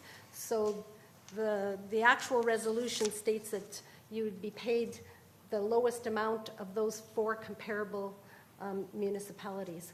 So right now, we don't know what's happening with New West. If they do go forward, then you will be the lowest. And if you don't make a decision today, 2020 is the year that we would be reviewing it anyways. And when we compare with those other 4, it will stand out again that you're behind those 4 comparators. So when you say we're compared to them, so sort of who makes the first move, as it were, then, to figure out what that number ought to be? I think it's based on the policy and whatever their policies are, and they, it's kind of no different than even employment. You're always trying to stay ahead of the game and make sure, like, engineers are paid appropriately, and what is the market rate for a civil engineer or director of finance, whatever that. So this is the market rate? This is the for a market rate. municipality of our size Yes. for- But that's in the Lower Mainland, as Right, right. Mayor Booth pointed out that Councillor Thompson was aware that Halifax, even a councillor earns like 90,000 some. Sure. And you will see that across the country, that it does vary, and Ontario does have fairly high market rates, Sure. higher than BC. Thank you. Well, and I just wanted to add, and I don't think you mentioned this, Ms. Hughes, that the original rationale for the tax-free status was that a third was considered reimbursement for expenses that are incurred by nature of this job. And because we historically have not sought reimbursement for expenses, mileage, driving all over the place, whatever. So that was the original rationale, and obviously that was reviewed and determined to not be justifiable, I would imagine, so. That is correct. That 1/3 was set aside for expenses associated with being in a position as a mayor or council member. Right. And there is no car allowance set aside for reimbursements. I know in other municipalities, they may have a car allowance or auto allowance. We do not have that. Okay, thank you. All right, so can I get a motion? Madam Mayor, I apologize for interrupting. There may be a public speaker who wishes to speak on this item. Oh, yes, thank you for Thank you. reminding me. Mr. Malkin.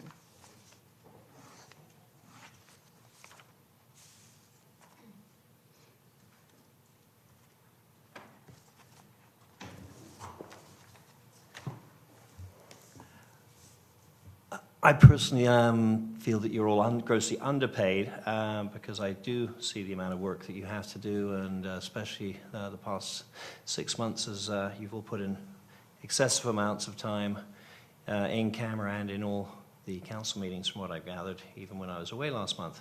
My one question being is, admittedly, there was 1/3 of the pay was put aside for expenses. People now do, you all put in for expenses, I believe.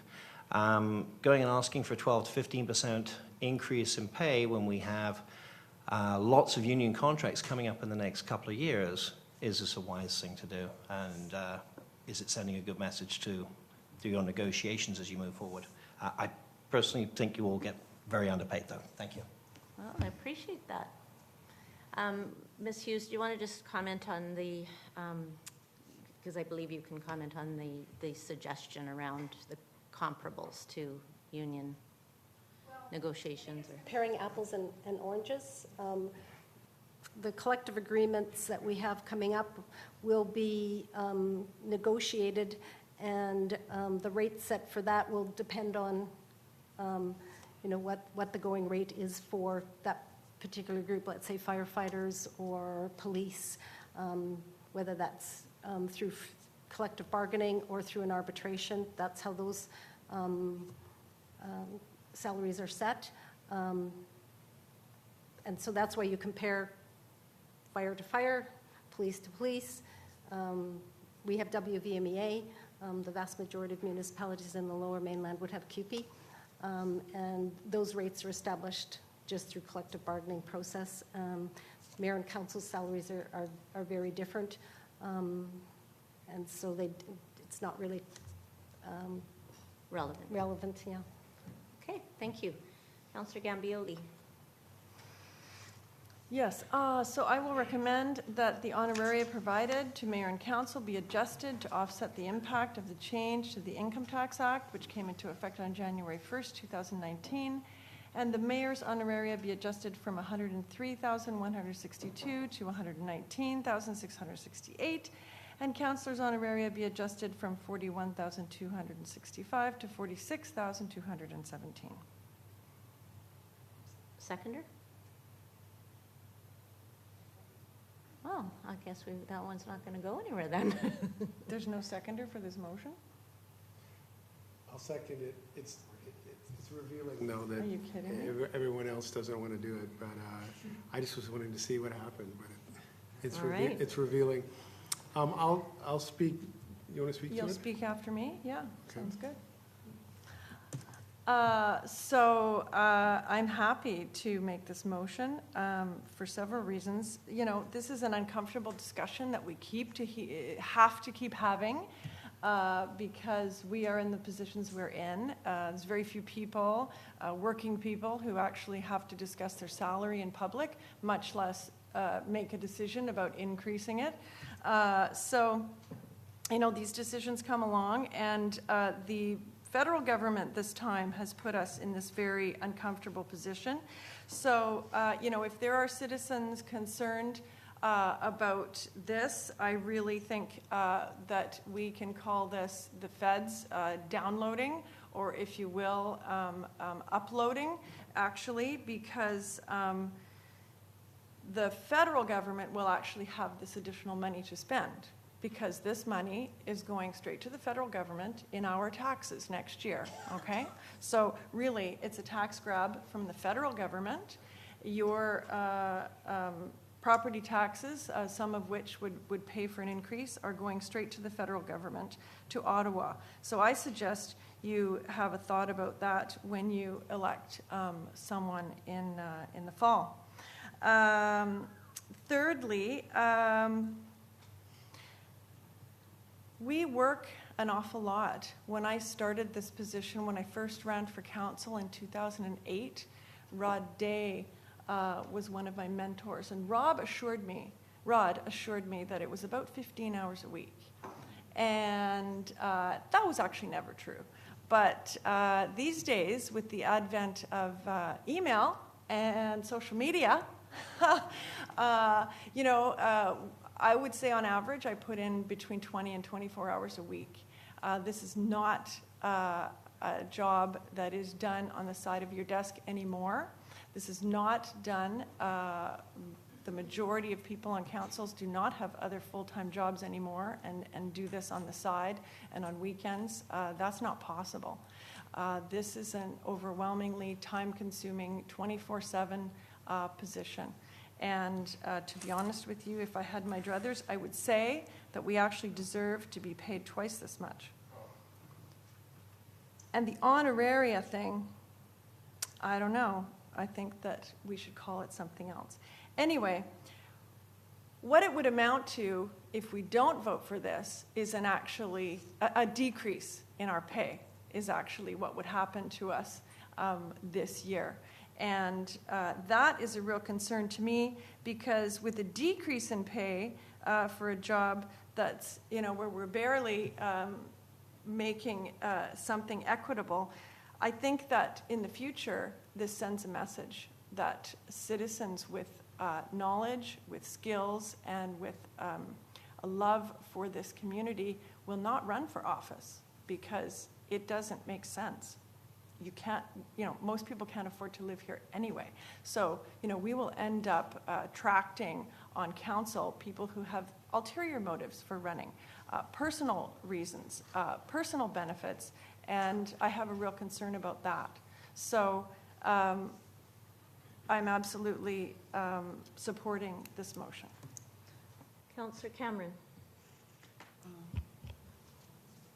Councillor Cameron seconded. Yeah. Yeah, I think the important thing to note here is that there's all this is doing is leaving no change in our net pay at all. Personally, I don't, with rare exceptions, I don't submit for expenses. Over 7.5 years on council, with a very rare exception, I've only really submitted to go to UBCM every year, except for one, I think, and most of the time it's either been Vancouver, in which case I don't submit for any other expenses other than the attendance. When I was in Whistler last year, we bunked at Mayor Booth's house. So I personally am very mindful of the public purse. I have never flown across the country to go to any conferences and done that. I don't submit for gas, I don't submit for parking, I don't submit for wear and tear on the car. So there's a lot of expenses, and during the course of the year, one of the bigger expenses is actually attending to go to community events, charity events, and the like. And I would say at minimum I'm spending $1,500 to $2,000 a year going to some of those, many of which I wouldn't go to ordinarily. So I certainly have $4,000 to $5,000 of expenses if I was to tot them up over the course of the year. I'm not seeking to get those reimbursed, but I don't think the net pay should be decreased.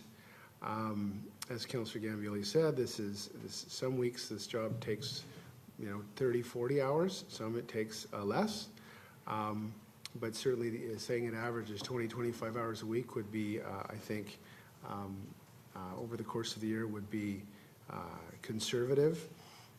For me, what that means in practical terms is I go to a 4-day week at my regular job. So if I'm on council for 10 years, well, first of all, that takes a hit. 20% of my pay comes off the top. So what this does is it essentially makes that relatively neutral. I do, over the course of 10 years, though, lose 2 years of pension, which at 2% a year is 4% of my pension for the rest of my life that I can't really recover other than by working longer. So that could be $100,000, $150,000 it's costing me to be on council. Now, I'm not looking to get rich. I'm certainly not looking to, this is a remunerative position, but I also am mindful that I have 3 children.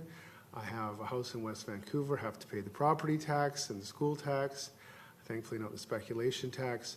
So, there's no way that I could afford to, I'm not independently wealthy. I don't have someone else supporting me, although my wife does make a decent living, thank goodness. And there's just no way I could afford to do this job. Otherwise, if I I didn't have some remuneration. So I think this is a very reasonable step in that we're not touching our net pay. And will note that when I was on council originally, we were way lower than our comparable municipalities. And then we had to do some big increases to increase. And I thought that was a failure of previous councils, because what you're doing is you're really narrowing the group of people who can afford to be on council in that situation. And that's not, I don't think that's appropriate. So I think trying our best to be fair and measured, I think this is a reasonable ask to leave us whole, and recognizing again that $3,000 or $4,000 a year is probably spent on expenses that comes off. By the way, expenses we can't write off because we're not self-employed, so that comes off our net pay. So I think this is entirely reasonable, and I'll be supporting it. Thank you, Councillor Wong. Thank you, Your Worship. I certainly echo the comments of my colleagues in terms of the number of hours this position takes. The former mayor, also like your mentor, not that he's my mentor, told me, oh, Marcus, you'll have plenty of time to do other things when you're on council. You can continue your hobbies, your startup business, which is still untouched because I've been here a lot of the time. So certainly echo those comments, but certainly given some of my concerns that I've had in the past about future economic viability and sustainability and sort of building that arc, as it were, perhaps I'm a bit too safe on that front. I'm not sure, having an increase is the best idea, perhaps. I did the math, and the increase across all 7 of us, if we were to combine it, is $46,000 and change, which you could hire an FTE at the junior level, or a part-time person to help out on one of the many projects that we're trying to get moving and go forward. So it certainly gives me a bit of pause to think about, is this the best use of funds given everything that West Van is dealing with? But of course, that is balanced by the comments that my colleagues made in terms of, the hours and the amount of time and effort and energy it takes to go into this position. So I just thought I'd throw that out there. Councillor Thompson. I actually feel entirely privileged to have this seat. I don't look upon it as a job, but as a privilege. And I'm in line with Councillor Wong that I question whether this is the time to give us this opportunity. There will be other opportunities at other times. As you know, I expressed concerns over the budget, and I see other ways that we could apply this money. Whether you're working 20 or 30 or 40 hours a week at this job, truly it's 24/7, because if it's not in your face, it's on your mind. And that's okay in my mind. That's what I signed up for. I'm happy to be here. I grapple with the idea that if we don't offer a good value or a good salary or honorarium, that we're not going to attract good people. When I look at the people who present to us every day, the quality and the caliber of our volunteers who often spend more time volunteering than we do at our jobs, these are incredible people with such a high value of time and mindset to them. It's humbling. So I don't approve of this. I don't support it at this time, and I'm happy to stay with that. Councillor Soprovich, you want to speak again? Yes, may I? Sure. I want to check the figures here. Prior to the federal requirements, or after the federal requirements, my net pay was reduced by $160 a month, which roughly is about $2,000 a year, which is fine.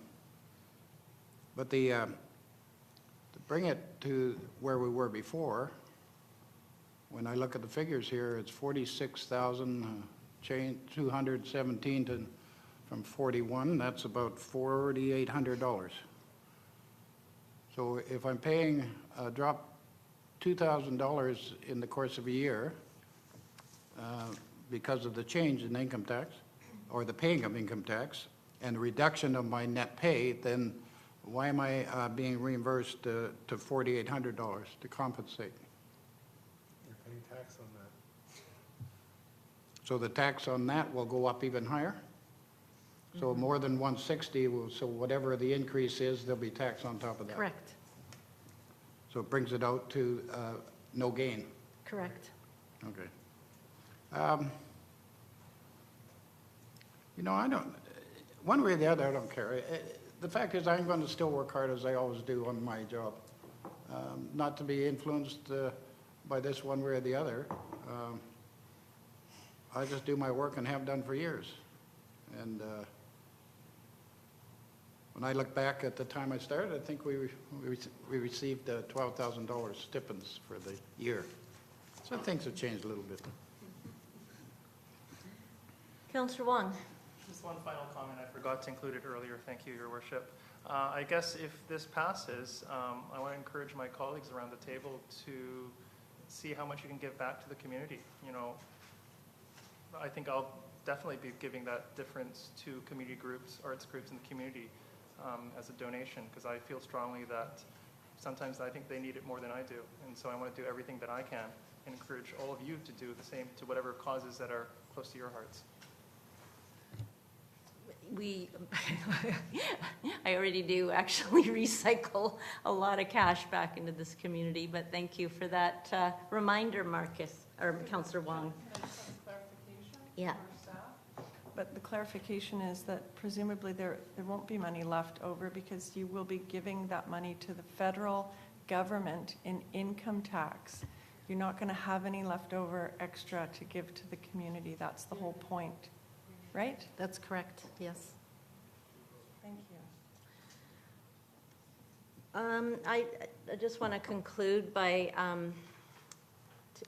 echoing one of the big reasons that I do support a decent honorarium and art honoraria is because, as been mentioned, these positions should be inclusive and should be open to a wide spectrum from our community.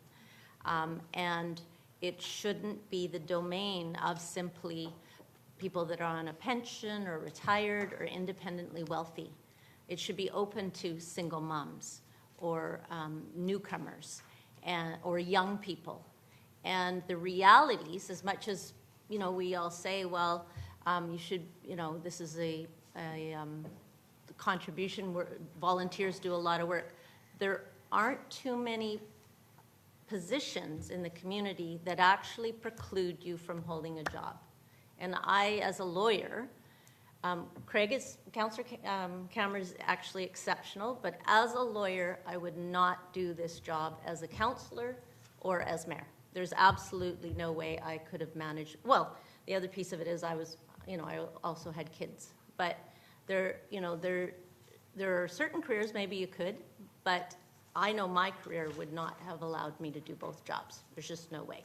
So that really limits your, when you are relying on this income, maybe you have a spouse that, like mine, that's very supportive and able to pick up the financial slack. I think the equity has to be there. And we're also comparing ourselves to other municipalities. And,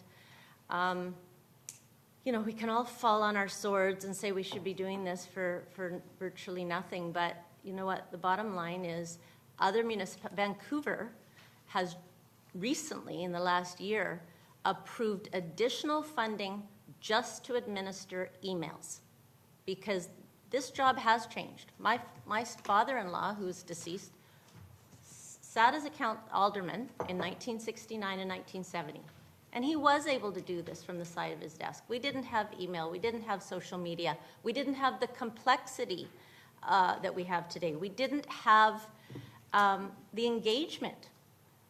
We didn't have access to knowledge. It's a different world than the world that he had. And he did a great job. I'm not diminishing that. But these jobs, I don't want anyone to be under any illusions. Mr. Malkin referred to this. These jobs have changed, and they have become consuming, and we wouldn't be doing it if we didn't love it, and we didn't love the challenge, and we didn't love our community. There's no question about that. But we're also not more martyrs, and we do have expenses to cover. I don't cook anymore. I mean, I basically order, you know, those, I cook, but delivery companies, which I wouldn't do because I don't have time to shop and think about dinners, and I cook those they're great. I do give a little plug to those as a lifesaver, but, you know, I even have to pay someone to walk my dog now because I'm here at the office more than I was. So anyways, we don't want to belabor it, obviously, but I had to say that around the equity piece. So any councils that don't feel comfortable accepting the additional money are more than welcome to donate them to community causes. We all make contributions as well. Well, yeah, it's not extra money, and Councillor Gambioli. Donate it to Ottawa. Yes, we're donating it to the feds. All right, so I'll call. I do want to say one thing, because I find it frustrating that we have councillors playing politics with this issue. And in 7.5 years on council, I've never gone to an FCM. And I look forward to councillors Wong and Thompson not submitting their $5,000 plus expense claims for going on a week-long junket to Quebec City at FCM this week, including staying in nice hotels and per diems and flights. I've never thought that's worthwhile to do for a community of 45,000 people. I would have been appalled at spending that kind of money. But if Councillor Wong's going to lecture me about putting the money back, I'm assuming he's not going to seek reimbursement for that, because that $5,000 he's going to be reimbursed for, $4,000, is going to be remarkably similar to the additional salary we're talking about today, and which again, as Councillor Gambioli points out, leaves us with exactly the same amount of money in our pocket before or after. Okay, on that note, Councillor Thompson. How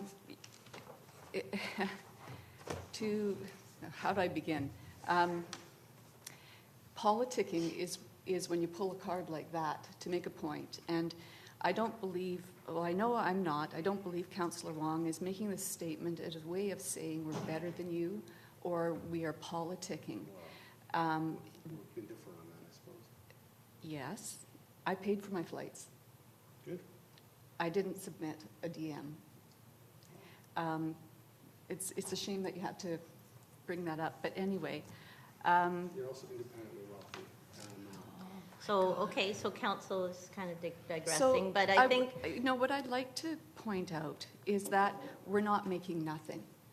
We're actually making, if this is job, if we did it efficiently, we could do it in 25 hours a week. If we really applied ourselves and put our mind to it, you could carve out those times. So we're not making nothing. And you're asking us to increase our wages at a time where there's so much uncertainty right now in the economy, in the performance of council in the district. There's a lot of questions out there. And I'm saying I'm not prepared. I'm not comfortable to say I'm in a position where I'm happy to be rewarded, whether it's keeping up with the Joneses or not. I don't say this in any disrespect to former councillors who are taking a hit this year. I didn't sign up for the pay. I don't feel comfortable taking the increase, and that's period. Thank you.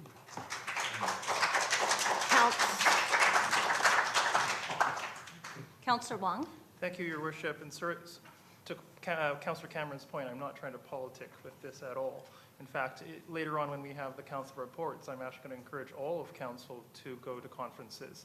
Seeing my colleagues from across the country go together as a group, not only to build teamwork and to build relationships, but also to hear from other municipalities on what they're doing, what's working, what's not working, discussing amongst ourselves right after we hear a speaker, and seeing how we can apply those things and those learnings to West Vancouver to make this a better community.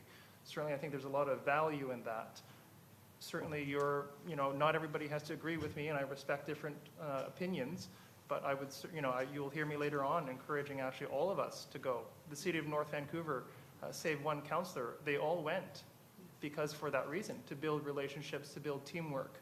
And, I think that is something that all councils should strive towards, is cohesiveness and effectiveness and being truly one team. And so perhaps, opinion can be, you can have 1,000,001 opinions about whether that's a wise use of funds or not, or whether that's a wise use of time. But that's what I will be encouraging our council to do.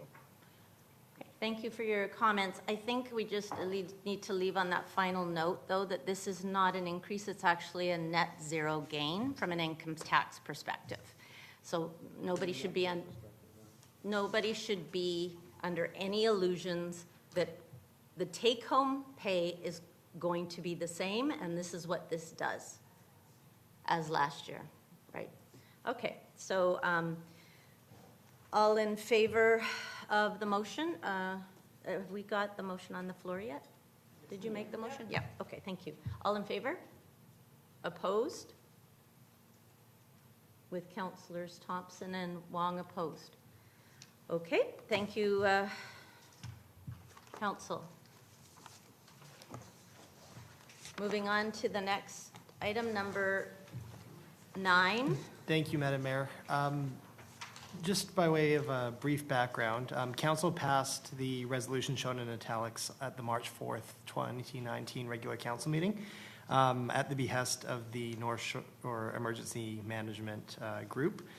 Subsequently, on May 23rd, 2019, North Shore Emergency Management reached out to staff and informed that the UBCM would like a separately structured resolution for one of the projects.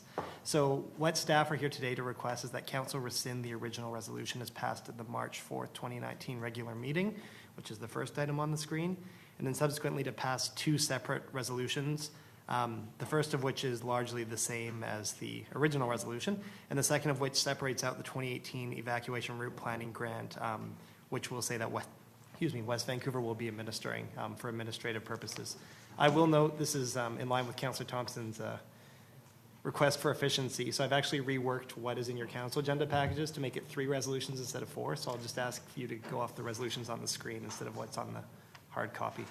I think it's Councillor Cameron that's making those motions. The first resolution on the screen, which, the first one under the, as written.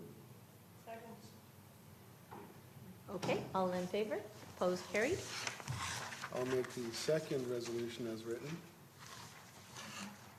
All in favor? Opposed?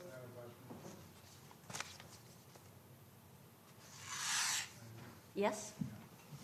So the, Is there anyone left to answer the question? So we lost staff here for a minute. so this is mainly an administrative change that most of the funding has been approved. Is that correct? That's correct, Councillor Soprovich. If you'll permit me, through you, Madam Mayor, Yes, just go to ahead, read out please. this excerpt from North Shore Emergency Management. The Union of British Columbia Municipalities has indicated that they require a new council resolution for the 2018 evacuation route planning grant only. Although North Shore Emergency Management is treating this project as a regional project, UBCM treats it as 3 separate projects, and as such requires a revised or new resolution indicating that West Van will provide overall grant management. And So we the- put it in as 1, but it has to be divided up into 3. That's correct. Correct. Thank you. Thank you. Okay, so all in favor? Opposed, carried? Councillor Cameron? Sorry, I think there's still. Yeah, there's one more. I Yeah. guess I'll move the last motion as written.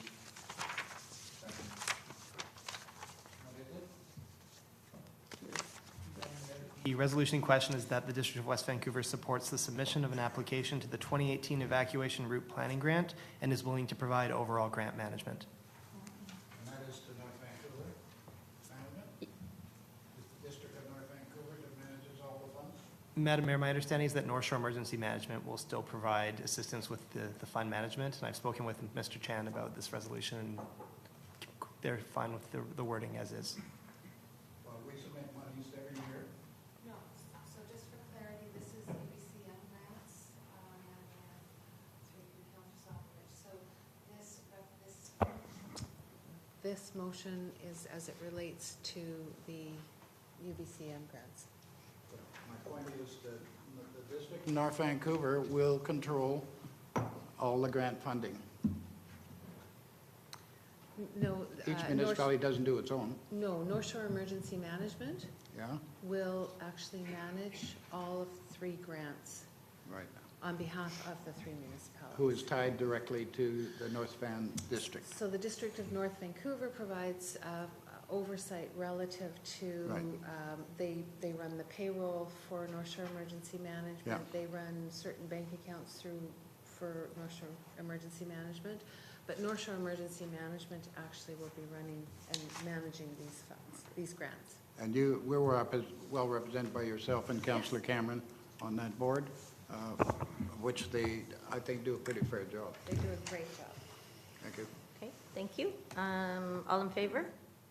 Opposed, carried. Moving on to the consent agenda. Councillor Soprovich? I'll move that the consent agenda items as follows be approved. Item 10.1 regarding delegation request, item 10.2 regarding correspondence list, item 10.3 regarding notice of motion regarding resolution to the UBCM, Union of BC British Columbia Municipalities Conference. Did you get all that?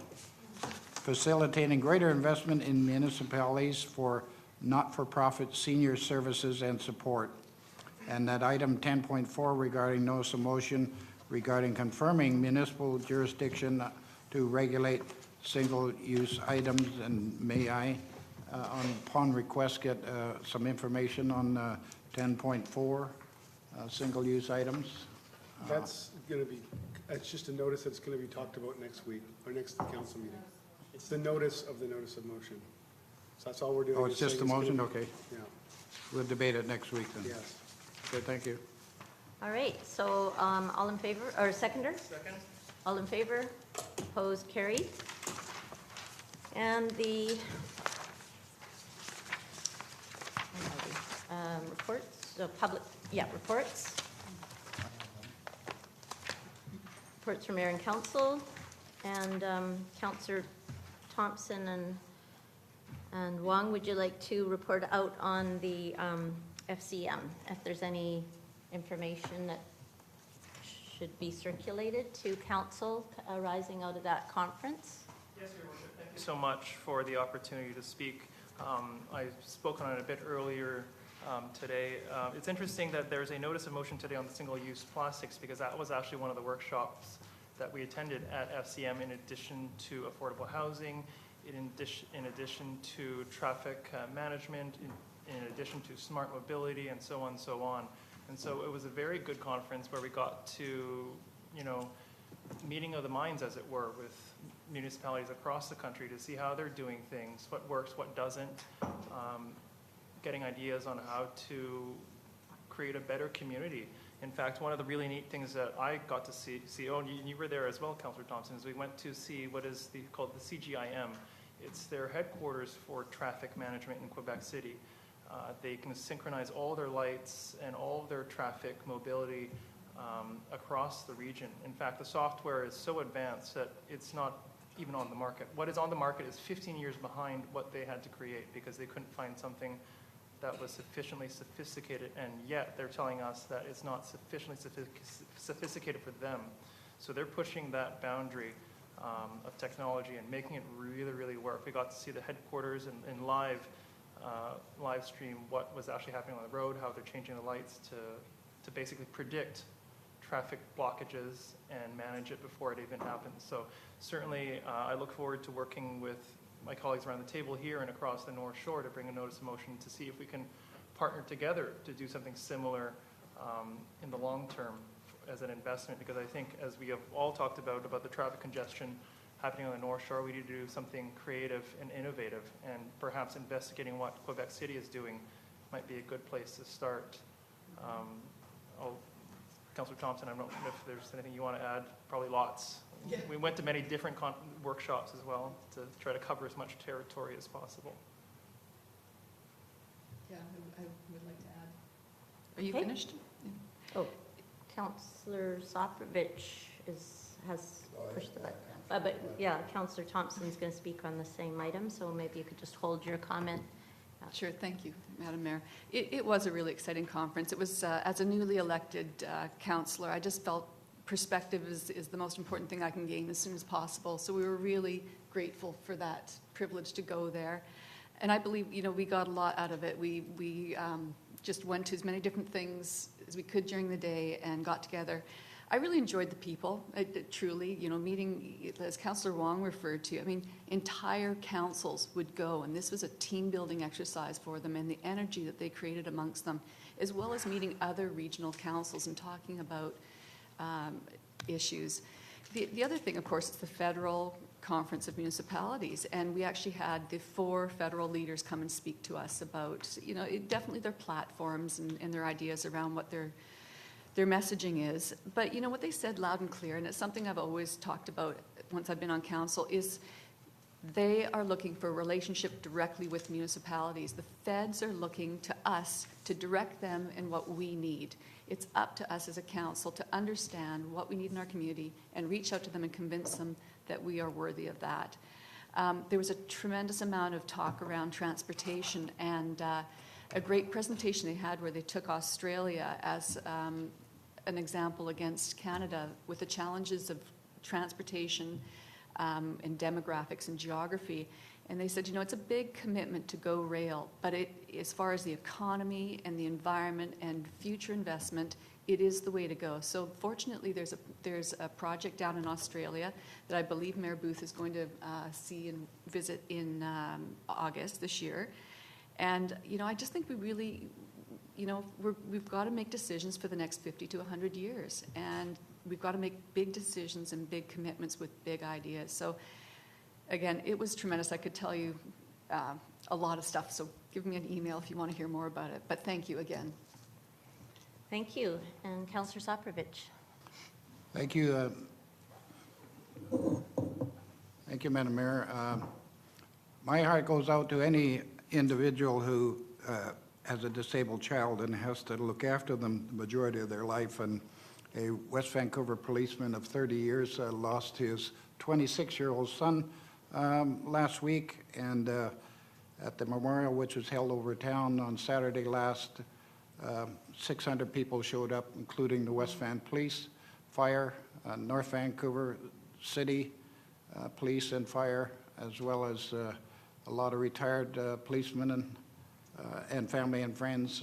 It was quite an emotional time for Mr. Joe Hall. He is, in my view, one of the most unique fathers who, after a day's work, has to go home and do another day's work with his children. And he's done it year after year. So a real credit to this man who's been on the police force for 30 years and done a superb job. So I just thought I'd mention that amazing turnout for That's he really and his nice. family. Yeah, thank you, Councillor Soprovich, for attending. All right, so seeing no other reports at this time, I will move to the public question portion of the... Madam Mayor. Oh, thank you, Councillor Wong. All right, all in favor? Opposed, carried. Now I'll move to the public question and comment. And we have a few speakers. Patricia Lepp. Thank you very much. Susan Bibbings. Maybe she's, there she is.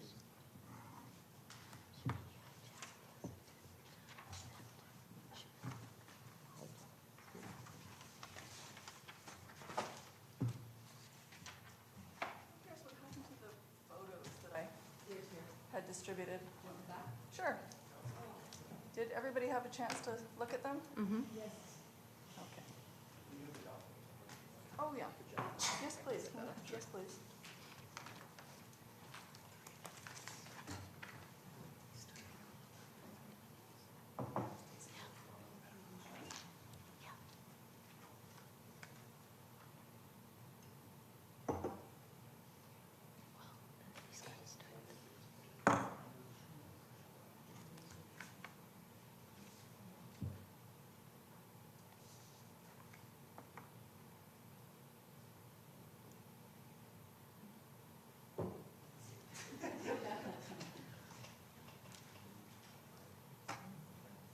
I'm just curious if this has come to the attention of any of you while moving around in the city, our problem with our die-out of our trees. Or is this news? No, we have noticed. You have noticed? Mhm. And been hearing about the issue as well, just water issues. So there's just one photo I took, I think it was last week, just to put it in a location. That's the football field there, or soccer pitch at Rockridge. And Thunderbird Marina. This is just so everyone behind could see. Just quickly go through these. Just to place it, you can see the trees around the Glen Eagles Golf Course also dying from the top down. Horseshoe Bay. Certainly all the young trees. This is just to show that even the more established older trees are also dying out.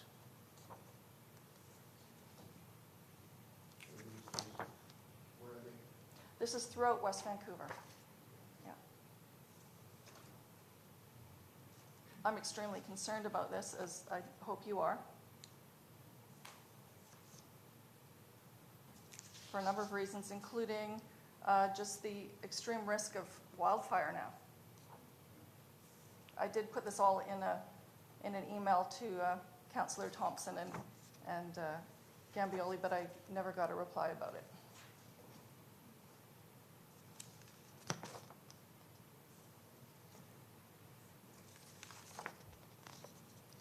We did, of course, have a wildfire last year behind my house at White Lake that was luckily extinguished. And in fact, there was one, I don't know if you're aware, last week. Just off the upper level highway, there was another wildfire.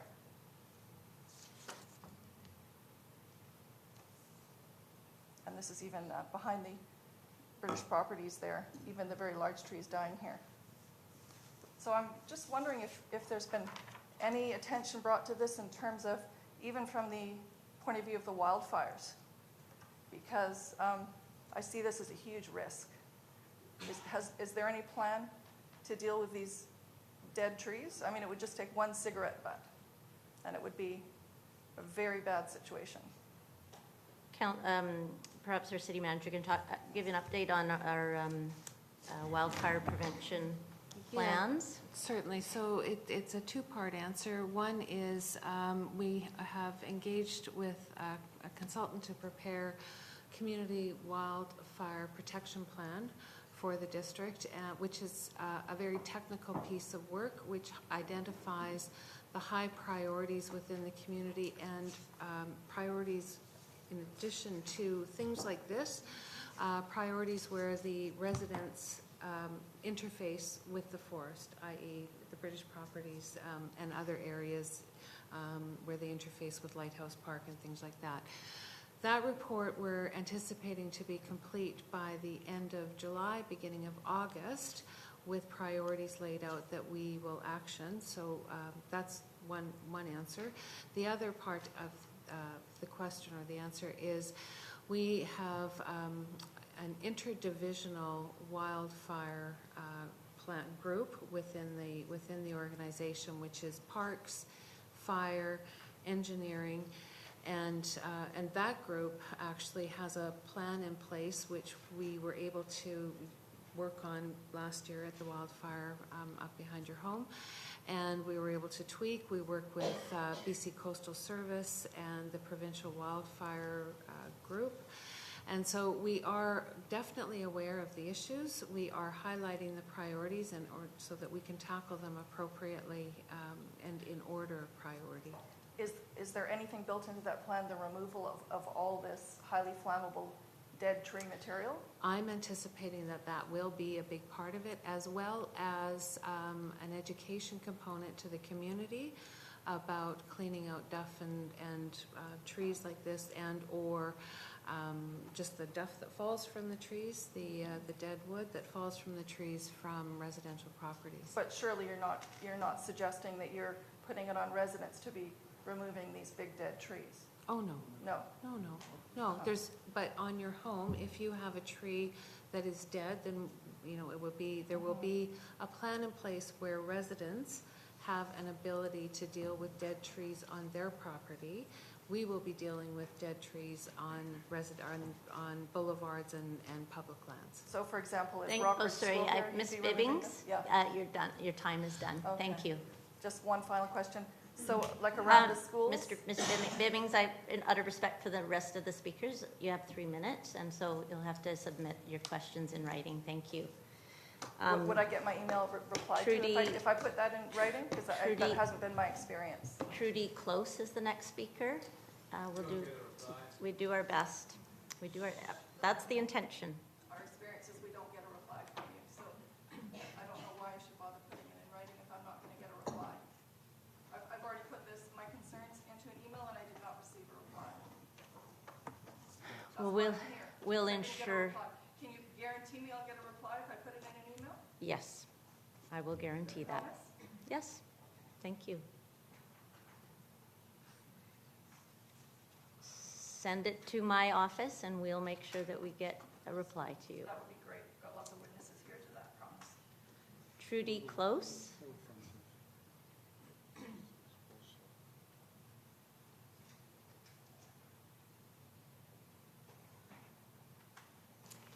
Good evening, Madam Mayor and Council. As you just mentioned, my name is Trudy Close, but I would also like to disclose that my home is along the major construction artery of the Five Creeks Diversion Project. I've obtained previously undisclosed information because what the district has told us didn't make sense. It doesn't give me any pleasure, but what I found is the information that I've received shows deceit, political corruption. Ms. Close, I'm not going to allow you to continue with criticism of council and improper language. So if you have some facts to state, these are allegations that are unproven, and I'm just not going to allow council to be criticized. So if you have some factual information that you'd like to recount, that's fine. Madam Mayor, I will continue on with my factual information, but I will ask you to give me the additional time in which you've interrupted me. Will you assure me of that? You can have 10 extra seconds. Yeah.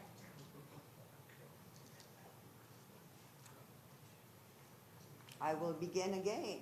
On May the 2nd, a group of concerned citizens gathered at the shore front at the base of 31st Street.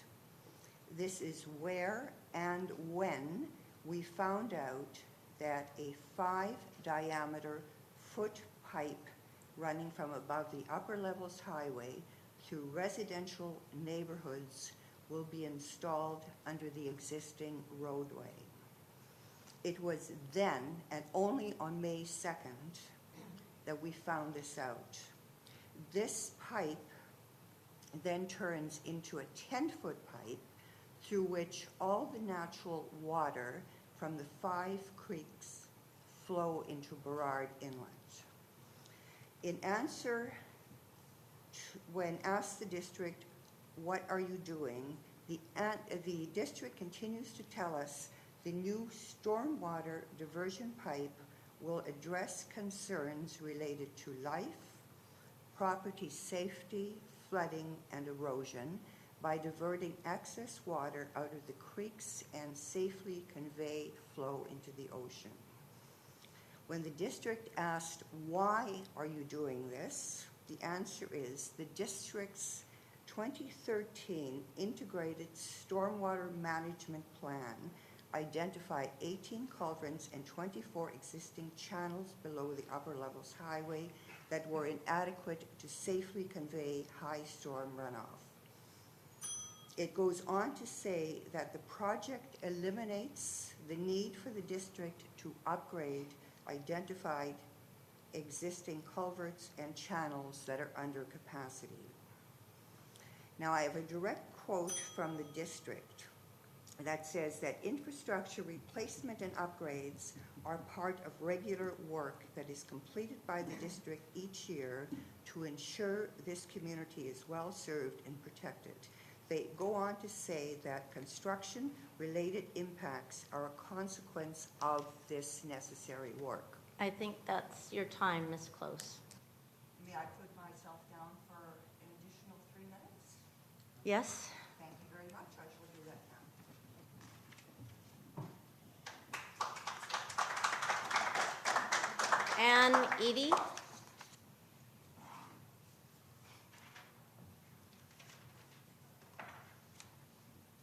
Good evening, Mayor and Councilors. My name is Ann Eady, and I live down at 4347 Irwin Drive.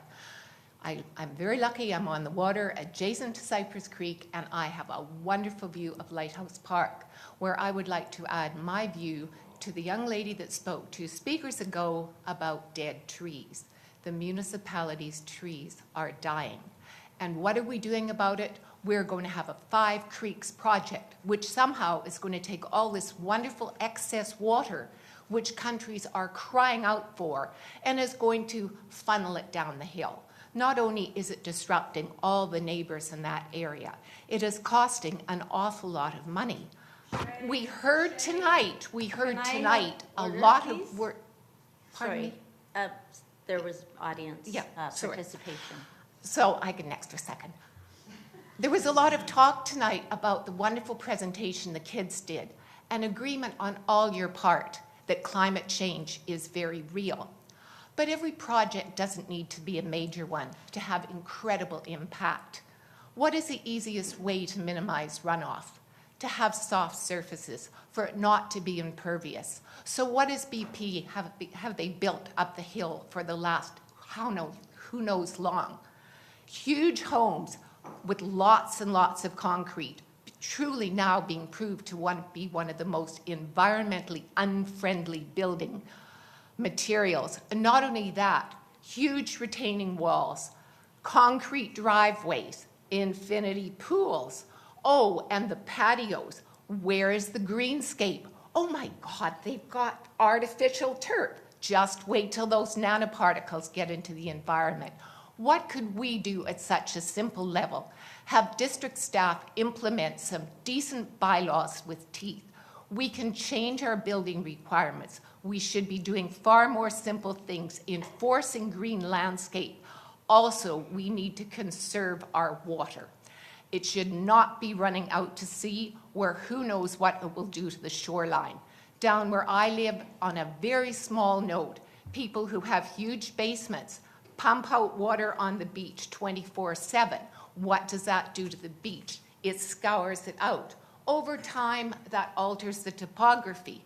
Then you get floods. We had a lovely one in December. So many things interact, but we have got to start doing things at a basic level, the micro level.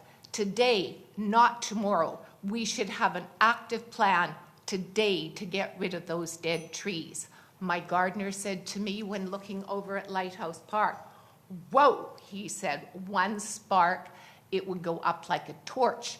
The trees have dead along the shoreline." He said those things should be taken out now. Thank you. I believe that we need to start tackling things And we are. at an environmental basic level, not tomorrow, today. And if a project is not suitable and is only to Thank you, benefit Miss- thank you, the Ms. developers, then maybe we have. Oh, sorry, thank you, Ms. Edie.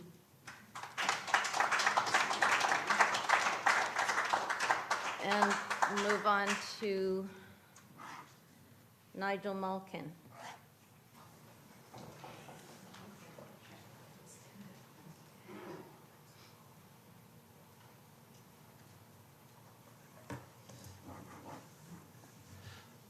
Yes, I'll make sure I stay under 3 minutes. After reviewing the Five Creeks project, there are a number of issues that come out to the front. And of course, we could start with the nesting pair of eagles that are just feet from where the blasting will be happening on the foreshore. But why start there? This entire project makes little sense other than to the developer of British Pacific Properties. These creeks that are involved are very small compared to Cypress Creek that has broken its bank and flooded people downstream a number of times at Ross Crescent. I believe 3 times in the past 10 years. We can also bring up Lawson Creek that floods out the West Vancouver Legion on a regular basis along with Marine Drive and has caused numerous businesses to be shut down. I believe this happened 3 or 4 times over the past 20 years. So if any work needs to be done on any creeks before we even think about spending a dime on these 5 creeks thing, it has to be Lawson Creek and it needs to be Cypress Creek. I'd also like to point out that the Five Creeks project also has a western spur, and if you look at the diagrams, there's another entire spur that goes out to the west to deal with the creeks there. But of course, it's not being developed right now. And the reason why it's not being developed right now is because, of course, British Pacific Properties are not developing the property west of Westmount. So there is absolutely no purpose whatsoever in having this done, because all it is doing is benefiting British Pacific Properties to develop the land above the highway. So we need to put a stop to it. It's as simple as that. If there was a desperate need for it due to climate change or any other things, then why is the Western Spur not being done today? It's a huge question. I'd love to have an answer. Okay, thank you. Ms. Close, I don't think there are any other speakers that have signed up. Ms. Jones?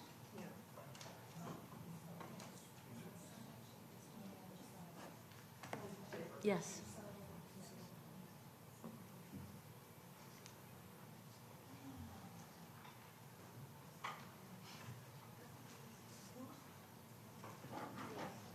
I thought there was someone else before me.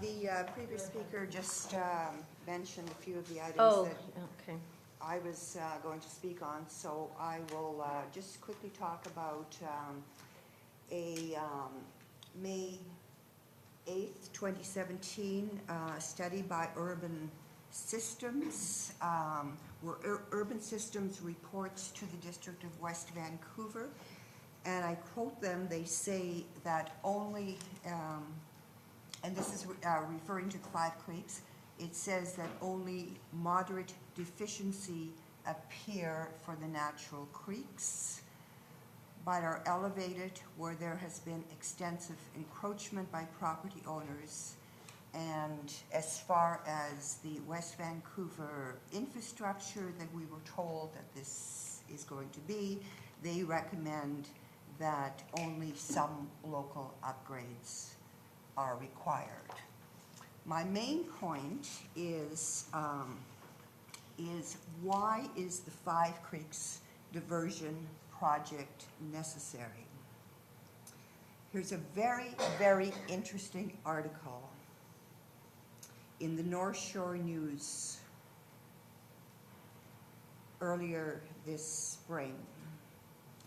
It's from Jeff Kroll, president of British Pacific Properties, and he's referring to this project.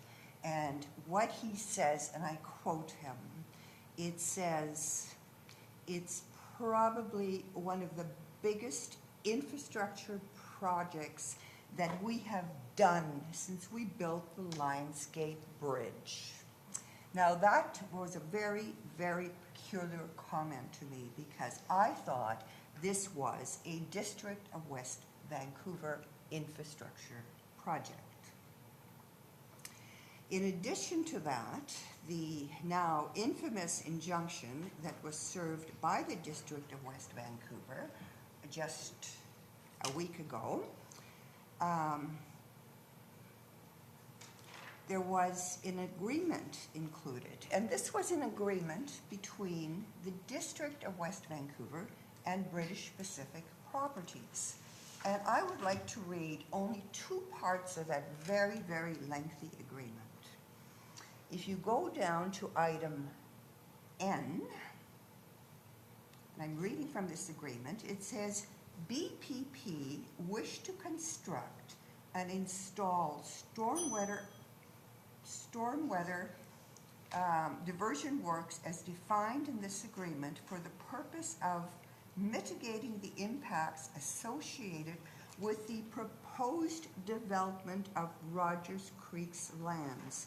And BPP wishes to your time is up. Construct and install the stormwater diversion works for the further purpose of mitigating the impacts associated with the potential future development of We heard you. old lands west of Rogers Creek. I do have Thank more you. to say, but Thank you. for your time. Thank you. Okay, so David Jones.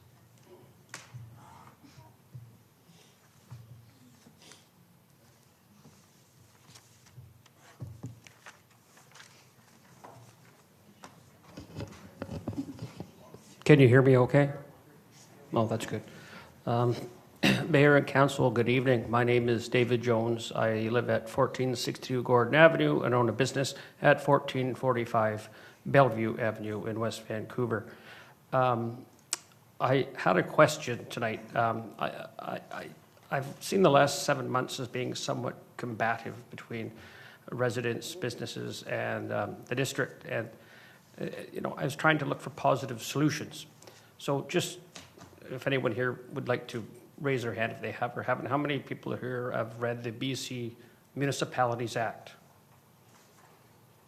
Okay, 2 of you, all right. Well, under that, it has a framework that, back in the beginning of time when the BC government came up with a system to run municipalities, and in that, was the role of the elected officials and senior staff. And what essentially, as a corporation, it was set up that as a board of directors, you represent the wishes of the shareholders, which is the same as the citizens. And perhaps if we looked at it from that perspective, that we looked at what the citizens are interested in and what they want, and if the majority of citizens decide that they want to drive a car, I don't think it's the council or senior staff's decision to say, well, that's wrong and we're going to make driving difficult. If the majority of people say that the B line isn't necessary but better transit is right, I don't know why we need to look for a bus to go past where we agreed to stop it at. And I'm saying that there's probably 3 members that just seem to not really want to listen to what the people are saying, but instead of have sort of a benevolent feeling that they know better then as citizens, what we need, there's people on engineering, for instance, that believe that they know better than what we do. And I just was thinking that perhaps if we just looked a little bit closer together to look at the problems and what people are feeling instead of just imposing things on us, that perhaps things would move more, progressively. Thank you, Mr. Jones. I think that is the main job of council, is to listen to everyone. And, but that is not an easy thing to decide. Oh, God, I agree with you 100%. And I'm just saying that if we just all kind of work more collaboratively, that it might become more It sounds good in positive. principle, 42,000 people trying to get their views. It's a lot of voices. But on no single issue does everyone agree. So we have to listen, you're No. right, to everybody and try to find the common ground. So thank you for that. Okay, thank you. Next, Wanda Jones. Well, I've got, oh, sorry. Lucinda That's new. Jones. I could try that for a while. It kind of looks like a Wanda there. If you, all right. It's because I'm working on getting a wand, and it's just coming out, I guess.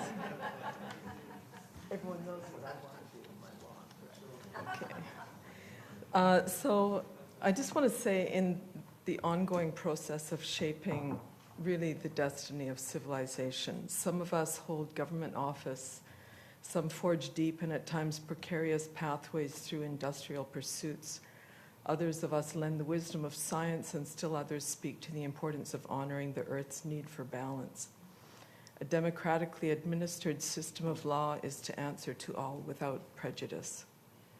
I wish to make clear that always I come before Mayor, Council, and staff not to assert some arbitrary will or a whim, but out of my devotion to upholding fundamental and natural ecological systems.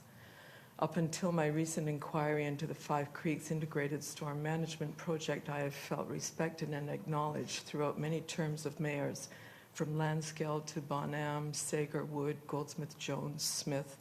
I've been welcomed to join the discussion, improve bylaws, catch developers trying to avoid commitments.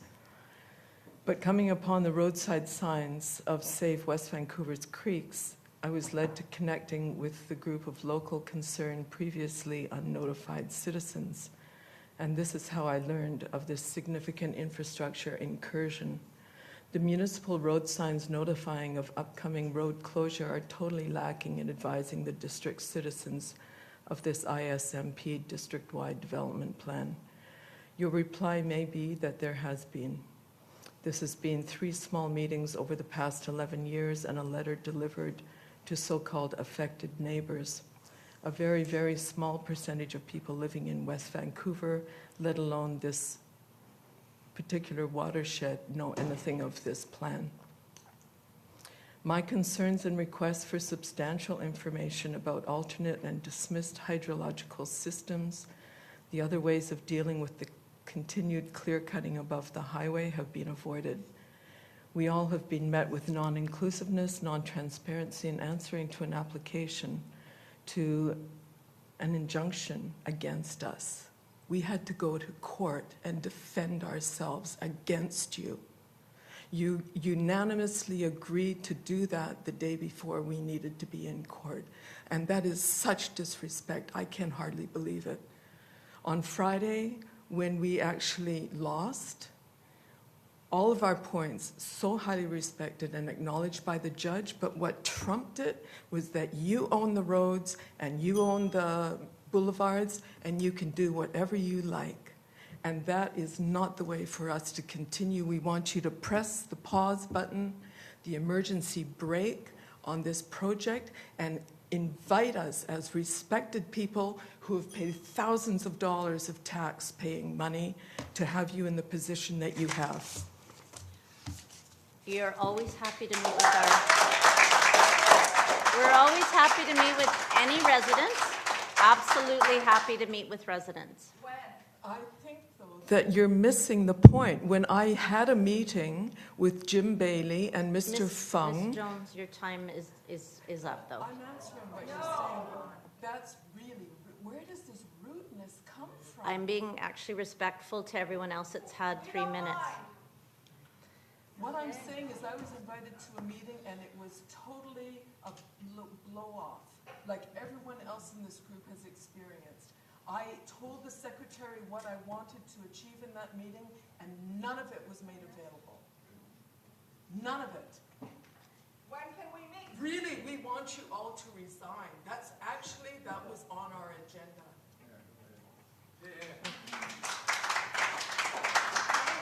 Mr. Lees? Shifted from the Eagles, who are Mr. circling as these tree cutters are trying to take down those trees and all the foliage along there. Mr. Lees, They Craig, dropped it today. Craig Lees is the next speaker.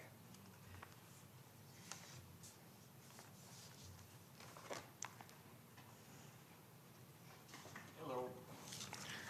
I wasn't going to speak, but I just had a quick note regarding the dead trees that the folks were talking about. We used to own a townhome up in Deer Ridge, and twice a year our strata paid for crews to come in and clear that dead wood out of those forests that were surrounding the property, because a fire would have been disastrous. But this isn't something I've seen our municipal crews doing actively, and I'm wondering, is this not something that we could work on, hire students, tree companies to get in there and do some work? It seems like we're just leaving this potential disaster to happen. Ms. Lemus? So, thank you, Mayor. So again, I go back to identifying the priorities relative to the Community Wildfire Protection Plan, and that will be coming out, and you will start to see action dependent upon the report. We most certainly are aware. We're trying to be as proactive about it as possible. Okay. And then there'll be an education piece for the residents as well. Cool. So, thank you. Thanks. Thank you.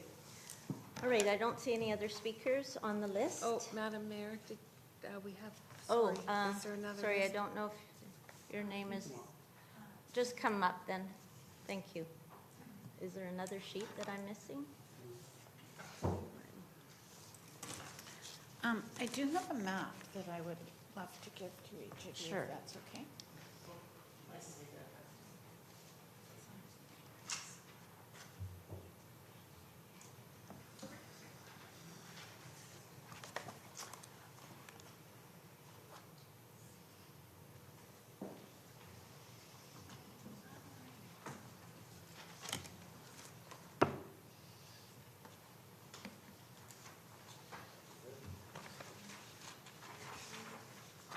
Do you want to keep it?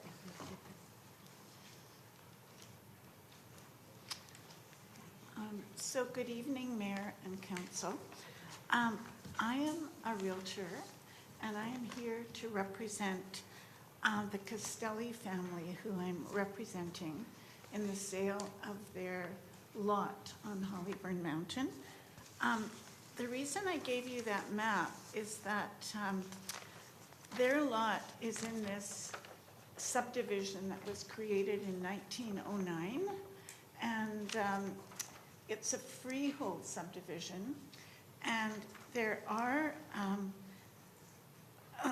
72 lots, but the map that I gave you has the lots that have cabins on them are in yellow, and there are less than 20, and the lots that are white are undeveloped, and the ones that are green have been purchased by the municipality of West Vancouver.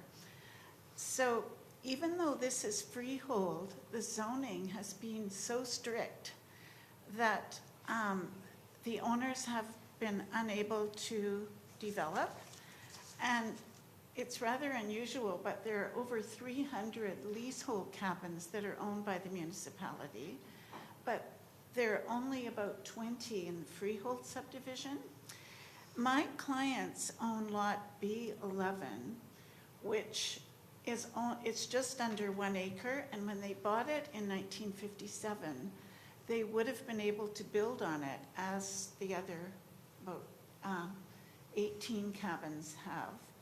But because the bylaws were changed a few years ago, they're sort of locked out of building, and the municipality owns the lots around them, and then there's a tower, a microwave tower beside them. So they literally are frozen. And the municipality isn't interested in selling so that a buyer can get the 2-acre minimum. And so it's just one of those unique situations where they've been paying taxes since 1958, and it's valued at $77,000 because that's what the municipality has been paying for the lots. And so I have had so many people interested in it, but because there's so many restrictions on it that we are really don't know what people are allowed to do.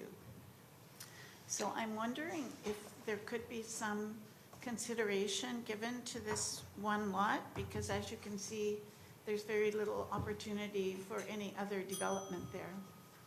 So I'm just here, they did write to you in February. Yes. So I'm just believe here we will. to sort of emphasize that we're kind of frozen. Yes. I think it's the policy of the district around this land.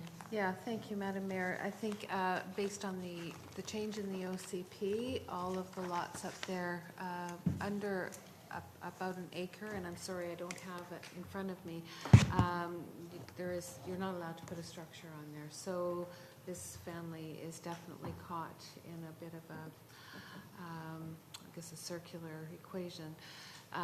The OCP and the current OCP, I think, calls for the municipality to purchase the land if the park is of parkland of value to the municipality.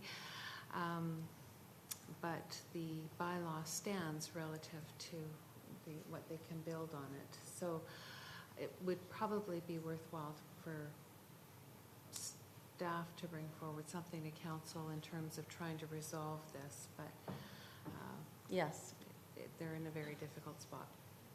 Figure something out. Can I Yeah. So for a couple of years, I was the council liaison on the Upper Lands Working Group. And the Upper Lands Working Group, broadly speaking, looked at the future of the lands above the 1,200-foot, above the highway, but certainly focused on above the 1,200-foot contour.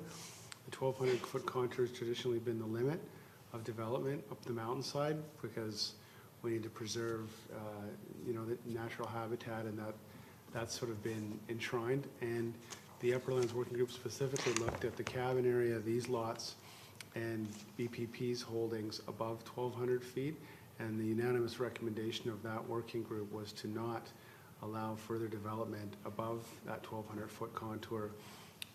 There's cabins that are grandfathered in, as you mentioned, that are leaseholds, but the notion is that it was pretty much unanimous in the community, in fact, that anything else above the 1,200-foot, nothing new should be built above the 1,200-foot contour. So that's enshrined in our OCP, in our regional context statement, for example, and the regional growth strategy even, I think, is an urban containment boundary around it. So I know about that, but this is a freehold subdivision, and there is so little freehold recreational land. And it's just the bylaw that was changed a few years ago that is not allowing anyone to build even like a 10 by 10 tent or shelter to turn it into something that could be usable. I think the working group's concern was that the more development you allow up there, the more chance of, for example, a wildfire you have, logging, that sort of thing, and then vis-a-vis the conversations we've been having. I'm just speaking from the working group's perspective. But there are over 300 leasehold cabins and only 20 freehold cabins. So the ratio is really out of... So we'll be getting a report from staff on this item to try to resolve these outstanding issues. Yeah. And I recognize time is of the essence. I think you've been trying to get a resolution for a while. Okay, thank you. Very much.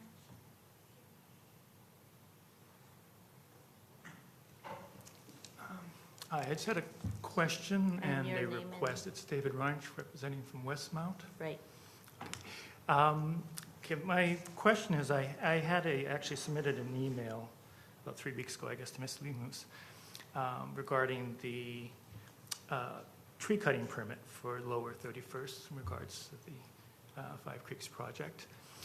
And I pointed out a number of deficiencies in the tree cutting permit. And haven't actually got a response yet. I think Ms. Mahler 2 weeks ago said she was going to get back to me about something, and that hasn't happened yet.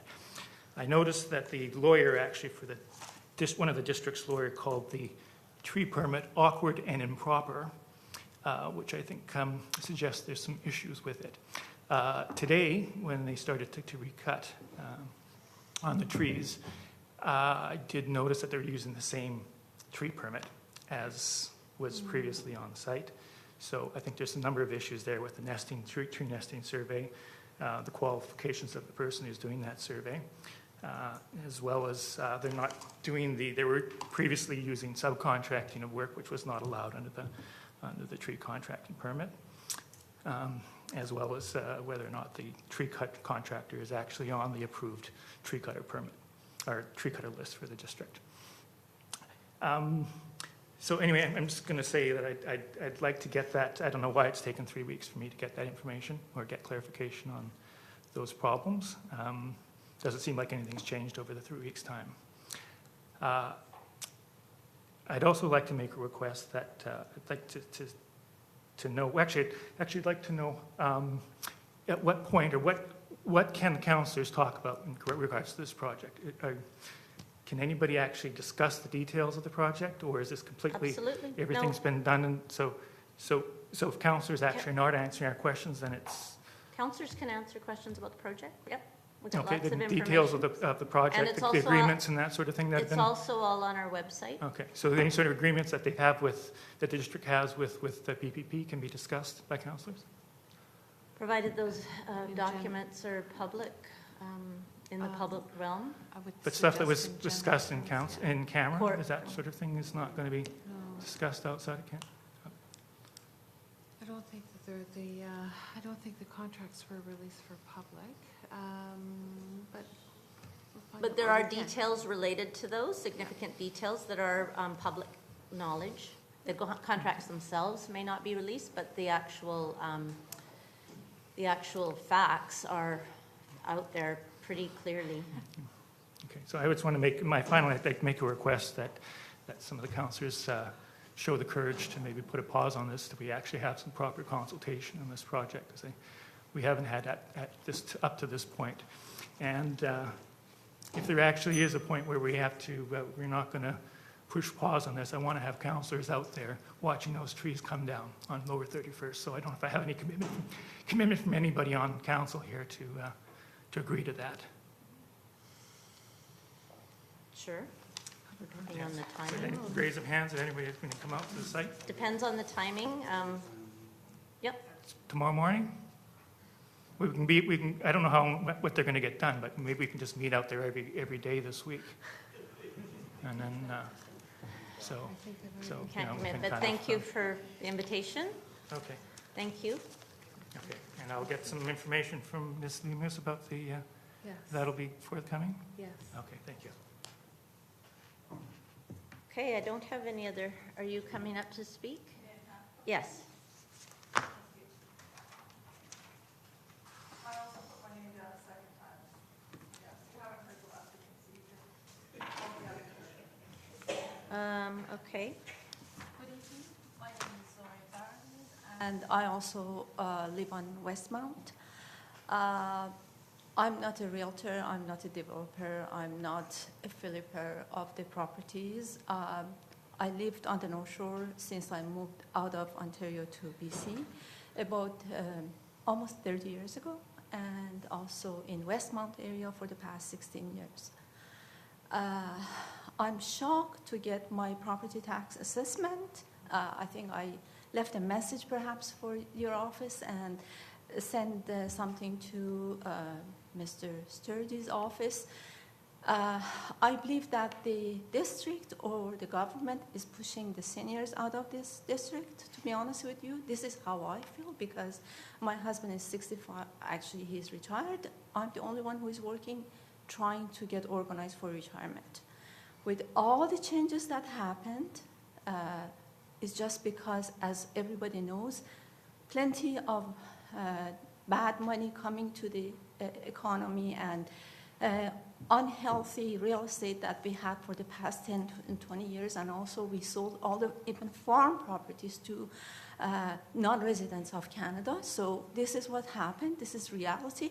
And then now that I have to get organized for my retirement, first of all, the value of the properties are down because everything that the government of BC actually introduced, it affects us, and not only on top of that, I get my property tax, $23,000 for a property which has the lot size of 12,000. It's not acreage, it's not anything like that. I don't believe anybody is willing to buy the property like that. So the money that it was offshore or whatever, unhealthy money is gone. And we have to be realistic. We have to come up with a plan to help everybody. Otherwise, I believe that we are just, like, I'm not talking about me, but in general, I have so many people in the community that I talk to. The reality is we are just pushed toward bankruptcy. And this is the government, the district, who is looking after all these seniors. I was trying to get organized to actually give money to my children for down payment. Good luck, government of BC. You're trying to help everybody. I want to know what is happening, where the money is going, because we don't see any change. We don't see any money going toward, we're not helping the first-time buyers. It's much more difficult for them to get the money from the banks. We are not helping homeowners who want to actually switch their mortgage from one place to the other because they're not qualified anymore. If you've been qualified 10, 15, 5 years ago, you are not qualified with all the rules and regulations. And Canadian banks were not in trouble. So let's put that aside. So all in all, it's just destroying people's lives.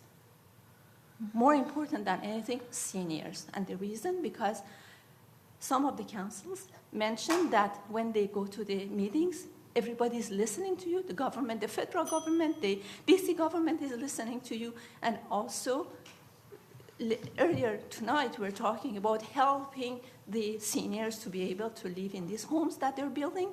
Sure, I cannot pay $7,000 for living in a one-bedroom apartment that they're offering me.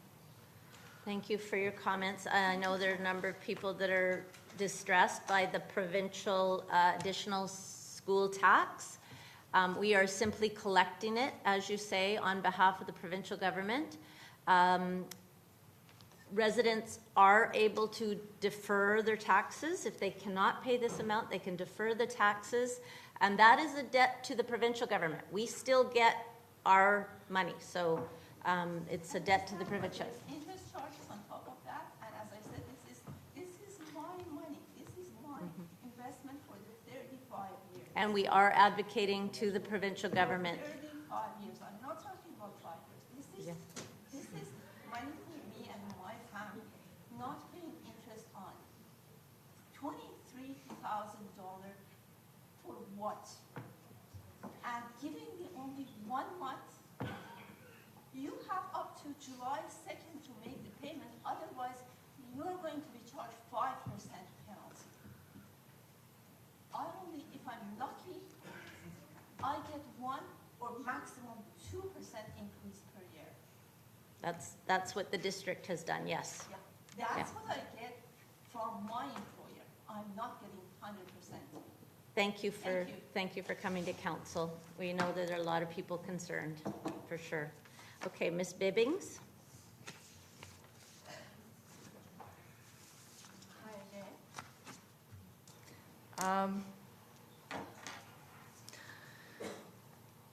I'm just getting the sense that we don't understand that we're living in a state of emergency right now.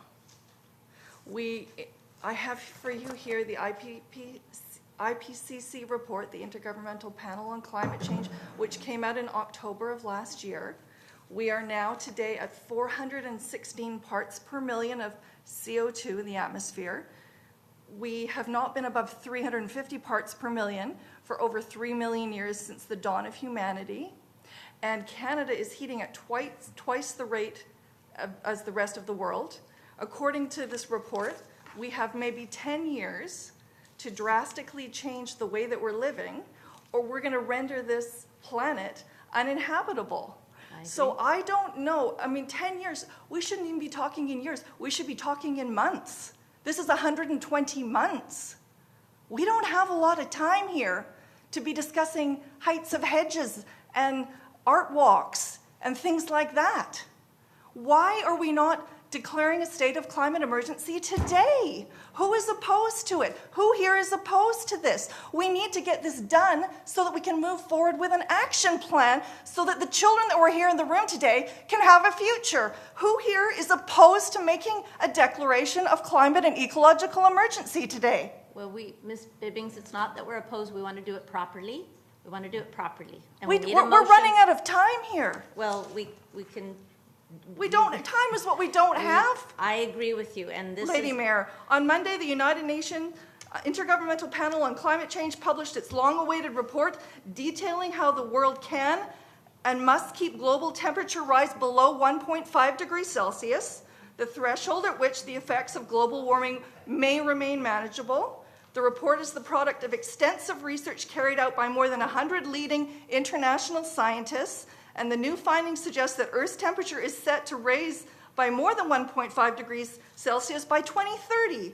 This would significantly affect our planet's livability, the scientists have stated. Among the many issues that need to be addressed, the drastic reduction of carbon dioxide emissions and the removal of excess carbon dioxide from the atmosphere are crucial. The IPCC report suggests a number of approaches, including planting new trees.